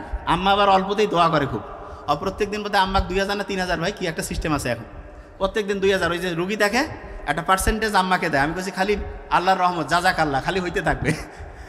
এবং আনবিলিভেবল, কোনো দিন কমবে না, আল্লাহ নিজে কইছে কোনো দিন কমবে না। ও কাছে ভাই সত্যি দিয়ে, এবং ও আমার কাছে ভাই আসলে তো এত বরকত, যারা আমাদের রুগী দেখার এই যে টিম আছে এইখানেও আছে, কাছে যে আঙ্কেল ওর তো 10-12 দিন আগে সিরিয়াল বুকড, সিরিয়াল নেওয়ার কোনো বুদ্ধি থাকে না। আমার বন্ধু বান্ধবরা মেসেজ আছে, দোস্ত একটু সিরিয়াল লাগাই দাও, যে কেন কয়েছে যে 12 দিন পরে সিরিয়াল দিয়েছে। তা এইটা হচ্ছে বাপ মার দোয়া কারেন্টের মতো কাজ করবে। কিসের ওইলা অলি পীর হ্যান ত্যানের পিছিয়ে দৌড়ি লাভ আছে? বাড়িতে সবচেয়ে সেরা পীর, সবচেয়ে সেরা অলি বসে আছে, আব্বা আম্মার সাথে কানেকশন করেন না কেন? সমস্যাটা কোন জায়গায়? শয়তান আসি বুদ্ধি দেয় না যে আব্বা আম্মা ভালো না। এই যে প্রথম শয়তান যে বুদ্ধিটা দেয়, ওই যে ও লিখছে ফ্যামিলির বন্ডিংটা ধ্বংস করবে। ফ্যামিলির বন্ডিং ধ্বংস করা মানে আব্বা আম্মার দাম কমাই দিল, হ্যান্ড ওভার করে দিবে কমান্ডার ইন চিফ, নাইলে আব্বা আম্মা।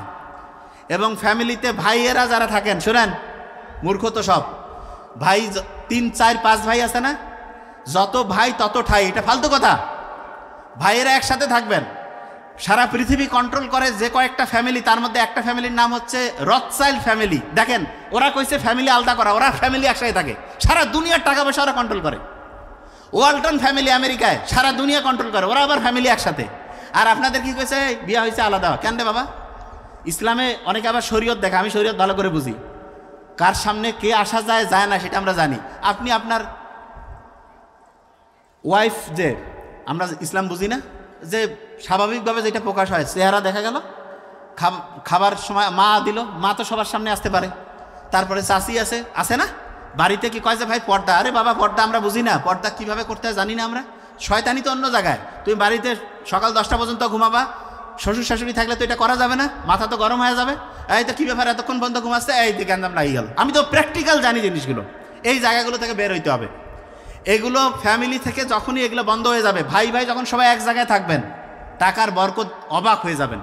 একটা ফ্যামিলিতে একটা চুলা চলবে, সবাই মিলে একসাথে খাবেন, একটা জায়গায় টেলিভিশন ভালো জিনিস না, আমি জাস্ট বোঝার জন্য বলতেছি, এক জায়গায় একটা ফ্রিজ থাকলো, বড় নেন, গাড়ি একটা হইলেই হবে। দেখেন তো কত খরচ কমে যায়, এবং তখন আস্তে আস্তে উন্নতি হবে। এবং ওই যে টাকাটা বাড়লো, ওই টাকাটা সঞ্চয় হইলো, ওই সঞ্চয়ের টাকা দিয়ে আস্তে আস্তে দেশ উন্নত হবে। আমরা কি করতেছি, সবাইকে হচ্ছে ঋণের মধ্যে ঢুকাই দিছি, এই টিভি কিন, মোবাইল কিন, ঋণ করে কি লাভ রে বাবা? সবাই মিলে একসাথে থাকেন, আস্তে আস্তে অসাধারণভাবে সবাই উন্নতির দিকে যাবেন। ফর্মুলা তো আল্লাহ শিখাই দিয়েছে, একসাথে থাকতে হবে সবাই মিলে। একজন আরেকজনের মানে আন্তরিকতাটা এমন হবে, শোনেন, আপনি নামাজের মধ্যে একজন আরেকজনের এত ঘাড় মিলে কেন থাকেন, যাতে করে শয়তান না ঢুকে। আপনার ফ্যামিলিতে তো ডিস্টার্ব, ভাইয়ে ভাইয়ে খাতির নাই, ভাই বোনের মধ্যে ডিস্টার্ব, তা কিসের আপনি নামাজ ওইখানে যায় কি করবেন? বাড়িতেই তো ডিস্টার্ব রাখি দিয়েছেন, আর সমাজে যায় কি করবেন? মসজিদগুলো এত অসাধারণ সিস্টেম আল্লাহ দিয়েছে, মসজিদগুলো গেলাম, নামাজ পড়লাম, আসসালামু আলাইকুম, আরে বাবা ঠিক আছে, এটা তো হইলই। মসজিদগুলোর কাজ কি ছিল? প্রত্যেক দিন সকাল থেকে 5 বার যে আমরা নামাজে যাই, ওইখানে আলোচনা করার কথা ছিল যে কিরে এর ছেলে কিছু করে না, এ কি করে খাচ্ছে, এর একটা সমস্যার সমাধান করো, এ আজকে অসুস্থ হয়েছে, সবাই মিলে কি করা যায়, আচ্ছা ওর চাকরি চলে গেছে, সবাই মিলে একটা ব্যবস্থা করি, আচ্ছা এর টাকা পয়সার একটু অভাব, সবাই মিলে হেল্প করি। মসজিদ হওয়ার কথা ছিল এইটা। ও আল্লাহ, মসজিদে গেলাম, নামাজ পড়ে আসসালামু আলাইকুম বলে চলে আসলাম, এটা হইল? মসজিদ হচ্ছে প্রবলেম সলভিং ক্যাপাসিটি। এবং জুমার দিন যে বড় মসজিদ, ওইটার মানেটা কি? ছোট এলাকায় ঘরে ঘরে ধরেন যে কয়েকটা ঘর মিলে একটা মসজিদ, ওইখানে সব সমস্যার সমাধান হবে না। এই জন্য আল্লাহ কত সাইন্টিফিক। শুক্রবার দিন সবাই একসাথে নামাজ পড়লেন, সেইখানে কি হইলো, ওই এলাকার ওনার সমস্যা, ঠিক আছে আমরা হেল্প করি, ওই এলাকার ওনার সমস্যা আমরা হেল্প করি।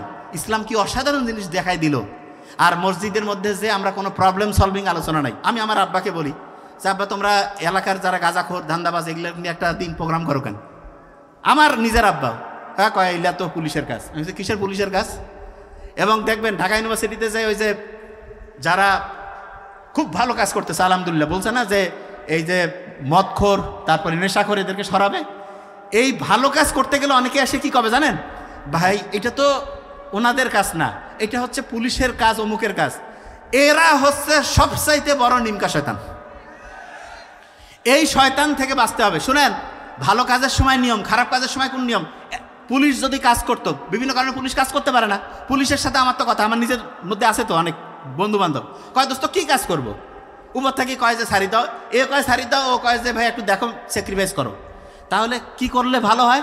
জনগণ যখন সবাই মিলে একসাথে নামবে, আমরা যদি চাই এই এলাকায় একটা গাঁজাখোর থাকবে না, একটা টেন্ডারবাজ থাকবে না, একটা চাঁদাবাজ থাকবে না, কারো বাপের ক্ষমতা আছে এই জায়গায় থাকতে পারে? কেউ পাবে? প্রশ্নই আসে না। এলাকার সবাই এক হন।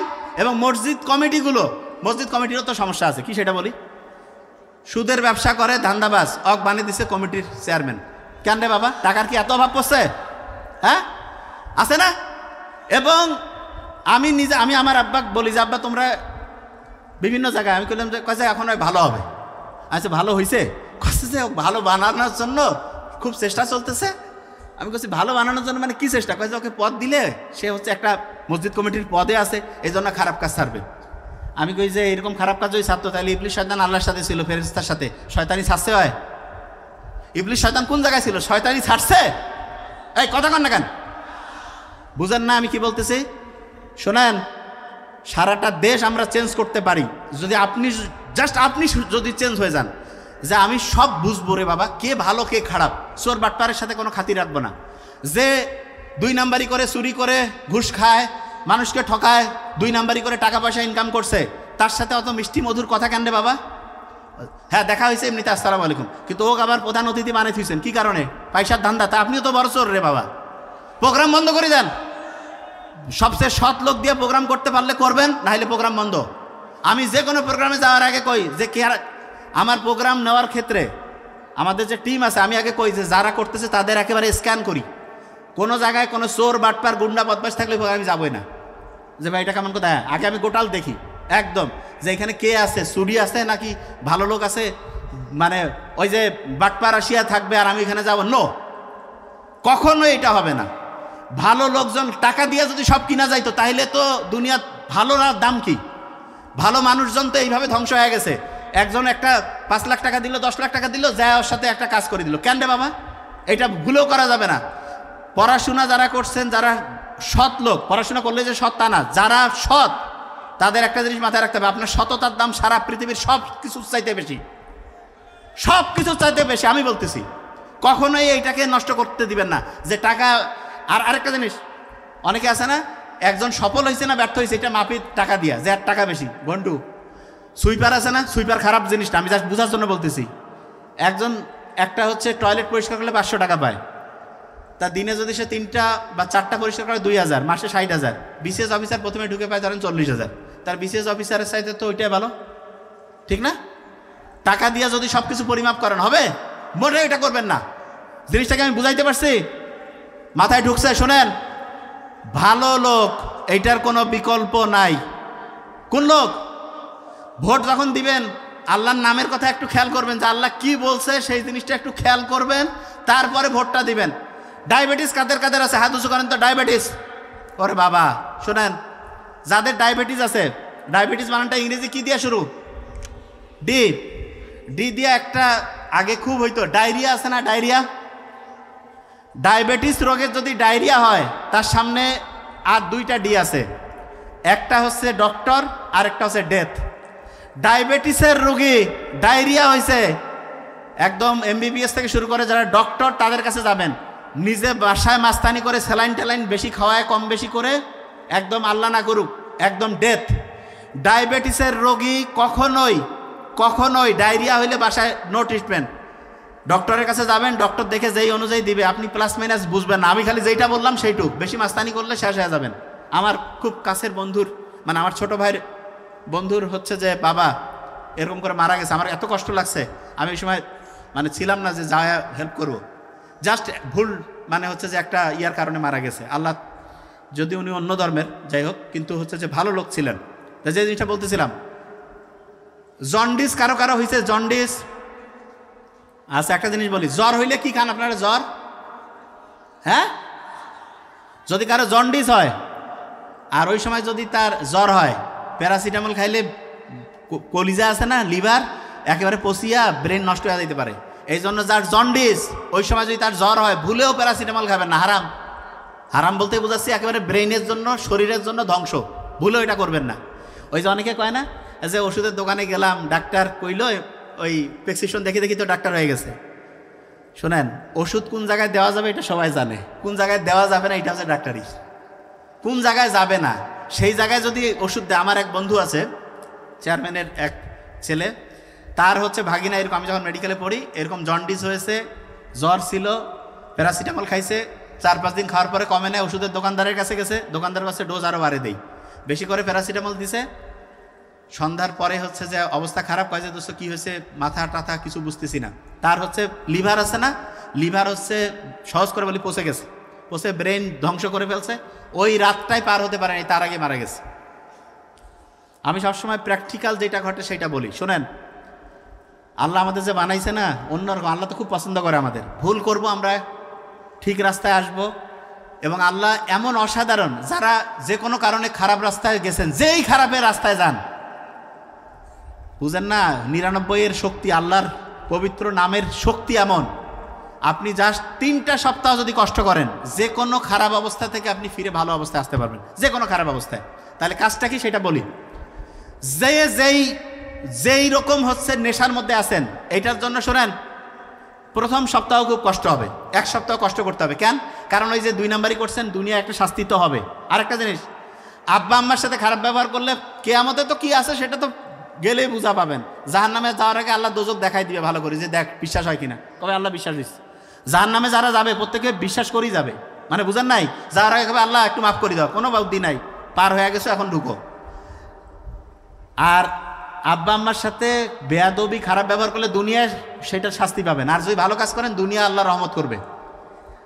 এবং আমি তো নিজে দেখছি, আমার দাদি আমার আব্বা বলে গেছে আলহামদুলিল্লাহ আলহামদুলিল্লাহ, আমি নিজে দেখি, আমি কই বাবা এটা তো বুঝে গেছি এবার।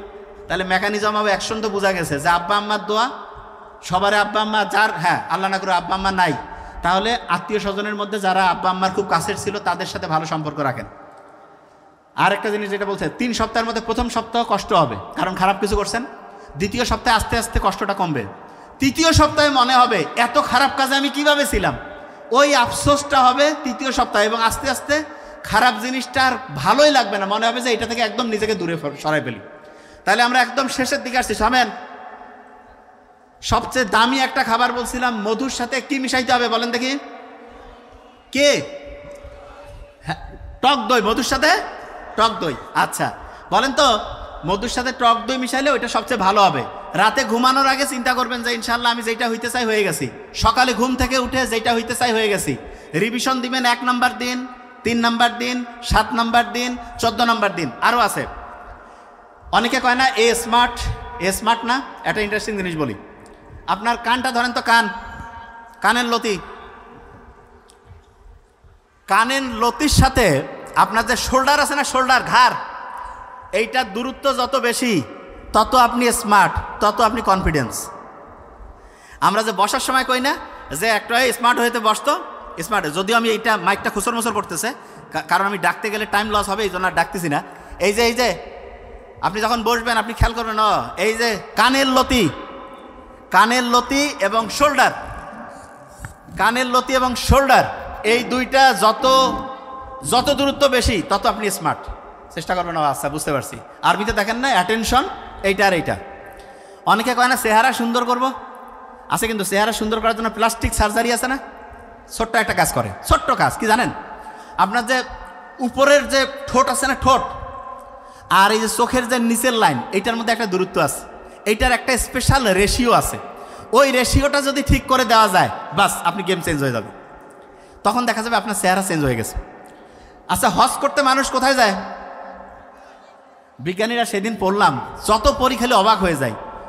এই যে ঊর্ধ্বাকাশ আছে না, ওইটার সাথে পৃথিবীর একটা কানেকশন হওয়ার একটা টাওয়ার আছে, টাওয়ার, ওই টাওয়ারটা হচ্ছে মক্কা। বিজ্ঞানীরা দেখতেছে সারা পৃথিবীতে মক্কা যে জায়গায় আছে। আচ্ছা শুনেন, সহজ করে বুঝাই। পৃথিবী আছে না, পৃথিবী কিন্তু একটা বড় চুম্বকের মতো। চুম্বক কিসের মতো? চুম্বকের মতো। একটা চুম্বককে যেদিকেই রাখেন উত্তর দক্ষিণ হবে, এরকম পৃথিবীর উত্তরের সাথে চুম্বকের দক্ষিণ, পৃথিবীর দক্ষিণের সাথে চুম্বকের উত্তর, এটার একটা হিসাব আছে। মক্কা শরীফে চুম্বকের যে বিচ্যুতি, এটা একদম জিরো। মক্কা শরীফ যে আল্লাহর একটা চোজ করা, আল্লাহর যে একটা স্পেশাল পছন্দের জায়গা, সেইটা বিজ্ঞানীরা এখন দেখতেছে যে মক্কা। আচ্ছা, মক্কা শরীফে যারা হজ করছে কয় না খুব ভালো লাগে? কন না কেন ভালো লাগে না? মক্কা শরীফে ভালো লাগে কেন জানেন? কারণ ওইখানে ইলেকট্রোম্যাগনেটিক যে ফোর্স আছে। সহজ করে বুঝাই, এই যে আপনার মোবাইলের টাওয়ার আছে না, আরও সহজ করে, মোবাইলে আপনি 15 মিনিট কথা কইছেন, মাথা গরম হয় না? Electromagnetic force. এইরকম এই যে মোবাইলের টাওয়ারের নিচে আপনি কথা বলবেন, দেখবেন যে ইলেকট্রোম্যাগনেটিক ফোর্স আপনার মেজাজটা গরম করে দিবে। তখন দেখবেন যে এই যে ঘুম আসে না, কেমন জানি শরীরটা একটু ম্যাচ করে, খোসর মোসর লাগে, মেজাজটা খিটখিট হয়। এইটা হচ্ছে ইলেকট্রোম্যাগনেটিক ফোর্স। দুইটা জায়গায় আছে, যে দুইটা জায়গায় গেলে ইলেকট্রোম্যাগনেটিক ফোর্সটা আস্তে আস্তে কমে যে আপনি শান্তিতে থাকবেন।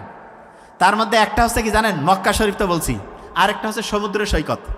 সমুদ্র সৈকতে ওইখানকার যে এনভায়রনমেন্ট, ওইটা ইলেকট্রোম্যাগনেটিক ফোর্সকে হচ্ছে নিউট্রালাইজ করে। সমুদ্র সৈকতে গেছেন কারা কারা? হাত উঁচু করেন তো। ভালো লাগছে না খারাপ? যতবার যাবেন ভালো লাগবে। কারণ কি, এই যে ইলেকট্রোম্যাগনেটিক ফোর্স সেইটাকে নিউট্রালাইজ করে। বাড়িতে ওয়াইফাই কার কার আছে হাত উঁচু করেন। আচ্ছা, ভেরি ফাইন। শুনেন, ওয়াইফাই যে রাউটার আছে না, রাউটার বেডরুমের মধ্যে যেখানে ঘুমান সেইখানে ওয়াইফাই রাউটার কার কার আছে হাত উঁচু করেন তো। ওয়াইফাই রাউটার বেডরুমের মধ্যে, বেডরুমের মধ্যে ওয়াইফাই রাউটার রাখবেন না। রাখলে কি হবে জানেন, ইলেকট্রোম্যাগনেটিক ফোর্স ব্রেইনের মধ্যে গোসর মতো লাগাই দিবে, প্যাঁচ লাগাই দিবে ব্রেইনের মধ্যে। দেখবেন যে ঘুম ঠিক হবে না। ঘুমের ওষুধ যে এত বাড়ছে, যেই দিন থেকে মোবাইল আসছে, টাওয়ার বাড়ছে, সেই দিন থেকে এই ঘুমের ওষুধের পরিমাণও বাড়ছে। ঠিক না বেঠিক বললাম? বুঝাইতে পারছে? তাহলে প্রত্যেকে আমার মনে হয় যে গাইডলাইনগুলো মোটামুটি বুঝে ফেলছেন। আচ্ছা, ভাইরাসের নাম শুনছেন? ভাইরাস, ভাইরাস শোনেন, মোবাইলেও ভাইরাস আছে, আবার এই জায়গাতেও ভাইরাস আছে। ভাইরাস আপনাকে যাতে অ্যাটাক করতে না পারে এই জন্য আপনার শরীরের মধ্যে ফাইটিং কোর্স আছে। শোনেন, আল্লাহ কি অসাধারণ। ভাইরাস থেকে একটা জিনিস শেখার আছে। আপনি মনে করেন যে এই মোবাইলটা ধরেন ভাইরাস, এইটা ধরেন ভাইরাস, এইটাকে আমি এই কাপের উপরে রাখলাম, কাপের উপরে এই ভাইরাসটাকে কাপের উপরে রাখছি। কাপটা কি একটা জীব না জড়ো? জড়ো, এর তো জান নাই। তাই এর উপরে যখন ভাইরাসকে রাখবো তখন তার কোনো জীবন থাকবে না, তার জীবন নাই। আবার এইটাকে মনে করেন আমি আমার শরীরের যোগ করলাম, তখন এই জীবন ফিরে পাবে। যে ভাই এটা কী করছে না, এরকম জিনিসকে বলে ভাইরাস। তার মানে সে যদি কোনো একটা বস্তুর মধ্যে থাকে তাহলে সে বস্তু হয়ে গেল, তার জীবন নাই। সে যদি কোনো জীব, কোনো প্রাণী, কোনো উদ্ভিদের শরীরে আসে তখন সে জীবন ফিরে পায়। আপনি এখন চিন্তা করেন তো, আল্লাহ যদি চায় দোজকের মধ্যে খালি ভাইরাস যদি সেট করে রাখে আর শরীরগুলা যাওয়ার পরে যদি অ্যাটাক দেয়, কি অবস্থা হবে? ভাইরাসের কিন্তু কোনো মৃত্যু নাই, জানেন? ভাইরাসের কোনো মৃত্যু নাই। কিসের মরে হয়? ওই খালি সংখ্যা বাড়ায়, একটা থেকে দুইটা, দুইটা থেকে চারটা, এরকম করে সংখ্যা বাড়াবে, জীবন টানা নাড়া করে ফেলবে, একেবারে ধ্বংস করে ফেলাবে। আচ্ছা, এখানে আমরা যারা আছি, আমাদের আব্বা আম্মার সাথে আমাদের বয়স সাধারণত 20 বছরের পার্থক্য থাকে না? এই কথা কন না কেন? 20। দই যে মোহাম্মদ সাল্লাল্লাহু আলাইহি ওয়াসাল্লাম সুন্নত, এত উপকারী, শেষ করতেছি। দইয়ের মধ্যে ব্যাকটেরিয়া আছে, ব্যাকটেরিয়া। আপনি কি জানেন একটা ব্যাকটেরিয়া মনে করেন পৃথিবীতে আসলো এখন, আপনি মনে করেন একটা ছোট্ট বাচ্চা পৃথিবীতে আসলো, ওর আব্বা মা হইতে, ছেলে হইলে আব্বা হইতে, মেয়ে হইতে আম্মা হইতে 20-15 বছর বয়স লাগবে না? পৃথিবীতে একটা ব্যাকটেরিয়া যে এখনই আসলো, ওর আব্বা হইতে মানে ওর কাছ থেকে নতুন বাচ্চা আসতে কত বছর লাগতে পারে? কত আইডিয়া? কতক্ষণ? কয় বছর? ধরেন যে আমি এই যে যখন বক্তব্য শুরু করছি, ধরেন যে একজন ব্যাকটেরিয়া আসলো, 20 মিনিট পরে সে আব্বা হয়ে গেল, 40 মিনিট পরে সে দাদা, 60 মিনিট পরে গ্রেট গ্র্যান্ডফাদার হয়ে গেল। তার মানে প্রতি 20 মিনিটে একটা নতুন জেনারেশন আসে। বুঝেন নাই তো? বাংলাদেশের এখন মনে করেন লোক 20 কোটি, যদি 20 মিনিট পরে প্রত্যেকের আরেকটা করে বাচ্চা হয় তাহলে কয় কোটি হবে 20 মিনিট পর? হ্যাঁ, 40, তারপরে 80, তারপরে কত? 160 কোটি।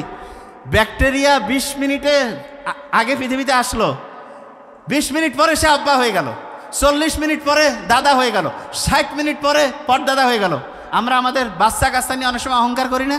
আল্লাহ ব্যাকটেরিয়ার মধ্যে দেখে দিছে 20 মিনিটে আব্বা, 40 মিনিটে দাদা, 60 মিনিটে পরদাদা। তার মানে কোনো কিছু নিয়ে অহংকারের কিছু নেই, সবগুলোতে আল্লাহ এমন মেকানিজম করে দিয়েছে আপনি অবাক হয়ে যাবেন। প্রত্যেকটা জায়গায় একদম ডিফারেন্ট। ভাইরাস জাহান্নামের মধ্যে গেলে আল্লাহ যদি এইটা দিয়ে অ্যাটাক দেয়, শেষ। ব্যাকটেরিয়া, ও ব্যাকটেরিয়া মানে যে খারাপ তা না। আপনি যে দইয়ের মধ্যে দইটা কিনে খান, ওইটা ব্যাকটেরিয়া কিনে খান। ওই ব্যাকটেরিয়া কি করে জানেন?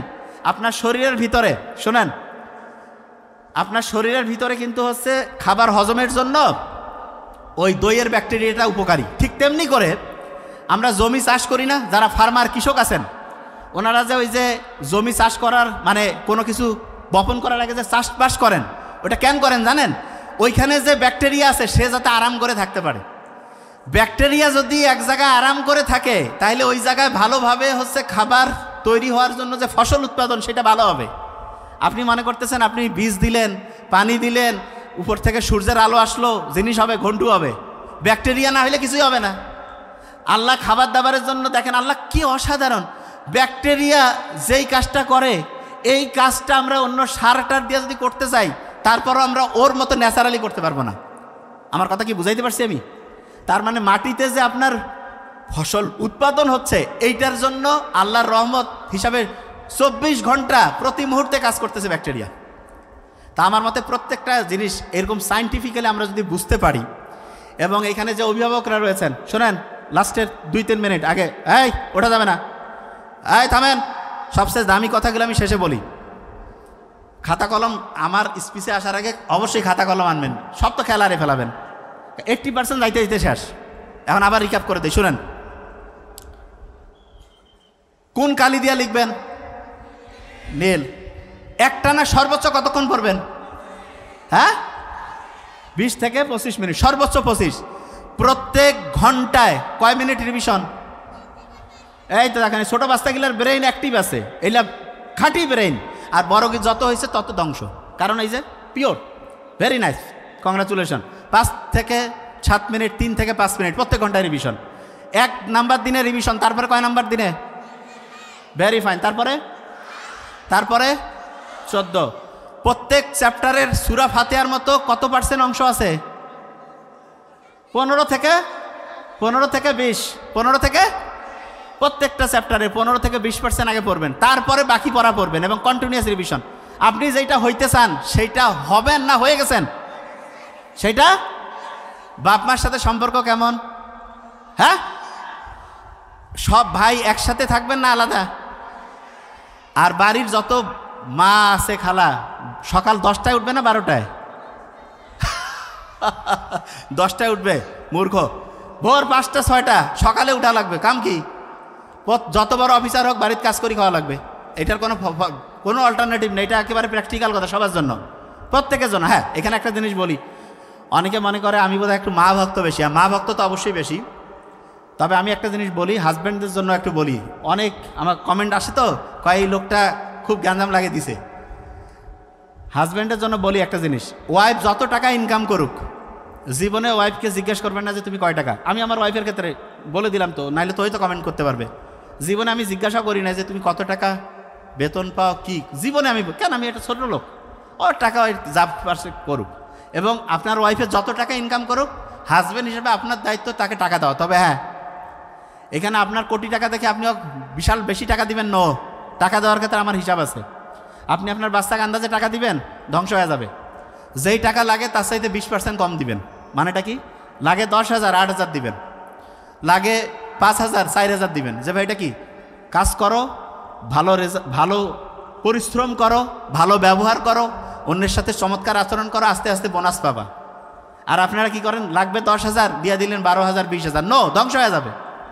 এবং প্রত্যেক ছেলে মেয়েকে বারবার বলতেছি, এলাকায় আছে না, শুনেন, এই যে ছোট্ট ছেলে মেয়ে মেট্রিক ইন্টারের পরে স্মোকিং করে সবার সামনে, আসসালামু আলাইকুম বলে ওকে থামাবেন। এলাকার 2-4 জন বড় ভাই বলবেন যে ভাইয়া তুমিও দাও, আমরা একসাথে খাই, তোমার আব্বা আম্মাকে ফোন দেই, একসাথে বসে খাবো ভালো খাবার।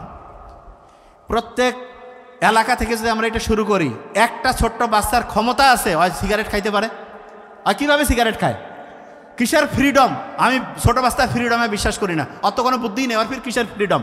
ওই যখন বড় হবে তখন দেখা যাবে। আর আজে বাজে কাজে কোনো ফ্রিডম চলবে না। ওই বিড়ি খাচ্ছে মাত্র 50 টাকা না 300 টাকা জরিমানা। এটা জরিমানা করা উচিত ছিল 30 লাখ টাকা। বিড়ি কত ক্ষমতা হয়েছে সেটা দেখি, তোর স্ট্যাটাস কি সেটা দেখি। 30 লাখ টাকা জরিমানা হবে যে বিড়ি খাবে। এই বিড়ি খায়া খায়া দেশটা ধ্বংস হয়ে গেছে। এত বিড়ি, এত তামাক আমাদের উত্তরবঙ্গে আছে, এগুলো সব বন্ধ করে দেওয়া লাগবে। তামাক সেক্টরের যে লোক, এগুলো সব অন্য জায়গায়, শয়তানি সব ঢুকছে সব। শোনেন, বাড়ি থেকে শুরু করবেন। এলাকায় যত বড় গুন্ডা বদমাশ আছেন, আর ভালো ছেলে পেলে যারা, শোনো, যারা ভালো ছেলে পেলে একসাথে মসজিদে নামাজ পড়তে যাবা, একসাথে চলাফেরা করবা। যে কোনো জায়গায় যদি অন্যায় দেখো, আগে দেখবা যে অন্যায়, প্রত্যেকে যায় বাধা দিবা যে না আমি তো ভালো ছেলে, আমি বই নিয়ে পড়বো। বই পড়ি কাম নাই, বই পরে বহু পড়া যাবে। অন্যায়ের প্রতিবাদ 1 নম্বরে অন্যায়ের প্রতিবাদ। বুঝাইতে পারছি আমি কি বলছে? এই অনুযায়ী তোমরা করবা। এবং একটা জিনিস বলি, সারা বাংলাদেশ নোবেল তো আজকে অসাধারণ বলছে। 30 বছর পরে, আমরা 30 বছর না, আল্লাহ যদি চায়, জোহরান মামদানি 1 বছর আগে ইন্টারভিউ নিতে গেলে মানুষকে তাইফির কায়রে চিনে না, আর এখন তার স্পিচ শোনার জন্য হাজার হাজার লোকজন আগায় আসতেছে। কেন? কারণ সত্যি কথা বলছে। যারা সামনে সারা দেশকে লিড করবে, আরেকটা জিনিস, স্টুডেন্ট যারা আছে না, প্রত্যেকেই পলিটিক্স করবা, প্রত্যেকে, আমি বলতেছি প্রত্যেকেই পলিটিক্স। আব্বা আম্মা যদি কয় কবে যে নাবিল স্যার কয়ে গেছে, প্রত্যেকে পলিটিক্স করবে। তবে হ্যাঁ শোনো, আগে পলিটিক্স মানে কি সেটাকে বুঝতে হবে। পলিটিক্স মানে পড়াশোনা 1 নম্বরে। ও বাবা, এখন যে না, পলিটিক্স মানে 1 নম্বরে পড়াশোনা, তারপরে অন্যায়ের প্রতিবাদ। পড়াশোনা না করলে অন্যায়ের প্রতিবাদ করতে পারবে না। তো যাবা, তোমাকে আইন কানুন দেখাই দিবে যে ভাই নিয়ম নাই। তোমার আইন কানুন সবচেয়ে বেশি জানতে হবে, সবচেয়ে তুমি বেশি জানো, সবচেয়ে বেশি বুঝো, সবচেয়ে সুন্দর বলতে পারো, সবগুলোতে সব পজিটিভ বৈশিষ্ট্য আছে। চোর বাটটা ঠান্ডা হয়ে যাবে যে ভাই এর সাথে গ্যান্দাম করতে গেলে গ্যান্দাম লাগাই দিবে। আর তুমি হচ্ছে মূর্খ। শোনো, আন্দাজে যে এক জায়গায় বুদ্ধি আগে করতে হবে, তোমার শক্তিশালী হইতে হবে। ইসলাম শক্তিশালী হইতে উৎসাহিত করছে। এই জন্য ইসলাম ফজর থেকে শুরু করে এসা পর্যন্ত নামাজ, রোজা, এই নিয়মগুলোর মধ্যে থেকে তুমি তোমার নিজেকে শক্তিশালী করবা, তোমার তারুণ্যের যে শক্তি সেটাকে ভালো কাজে লাগাবা, এবং এমন অসাধারণ হবা তুমি, যেই দিকে যাবা তুমি নিজেই একটা ম্যাগনেট হয়ে যাবা। Thank you so much. আসসালামু আলাইকুম।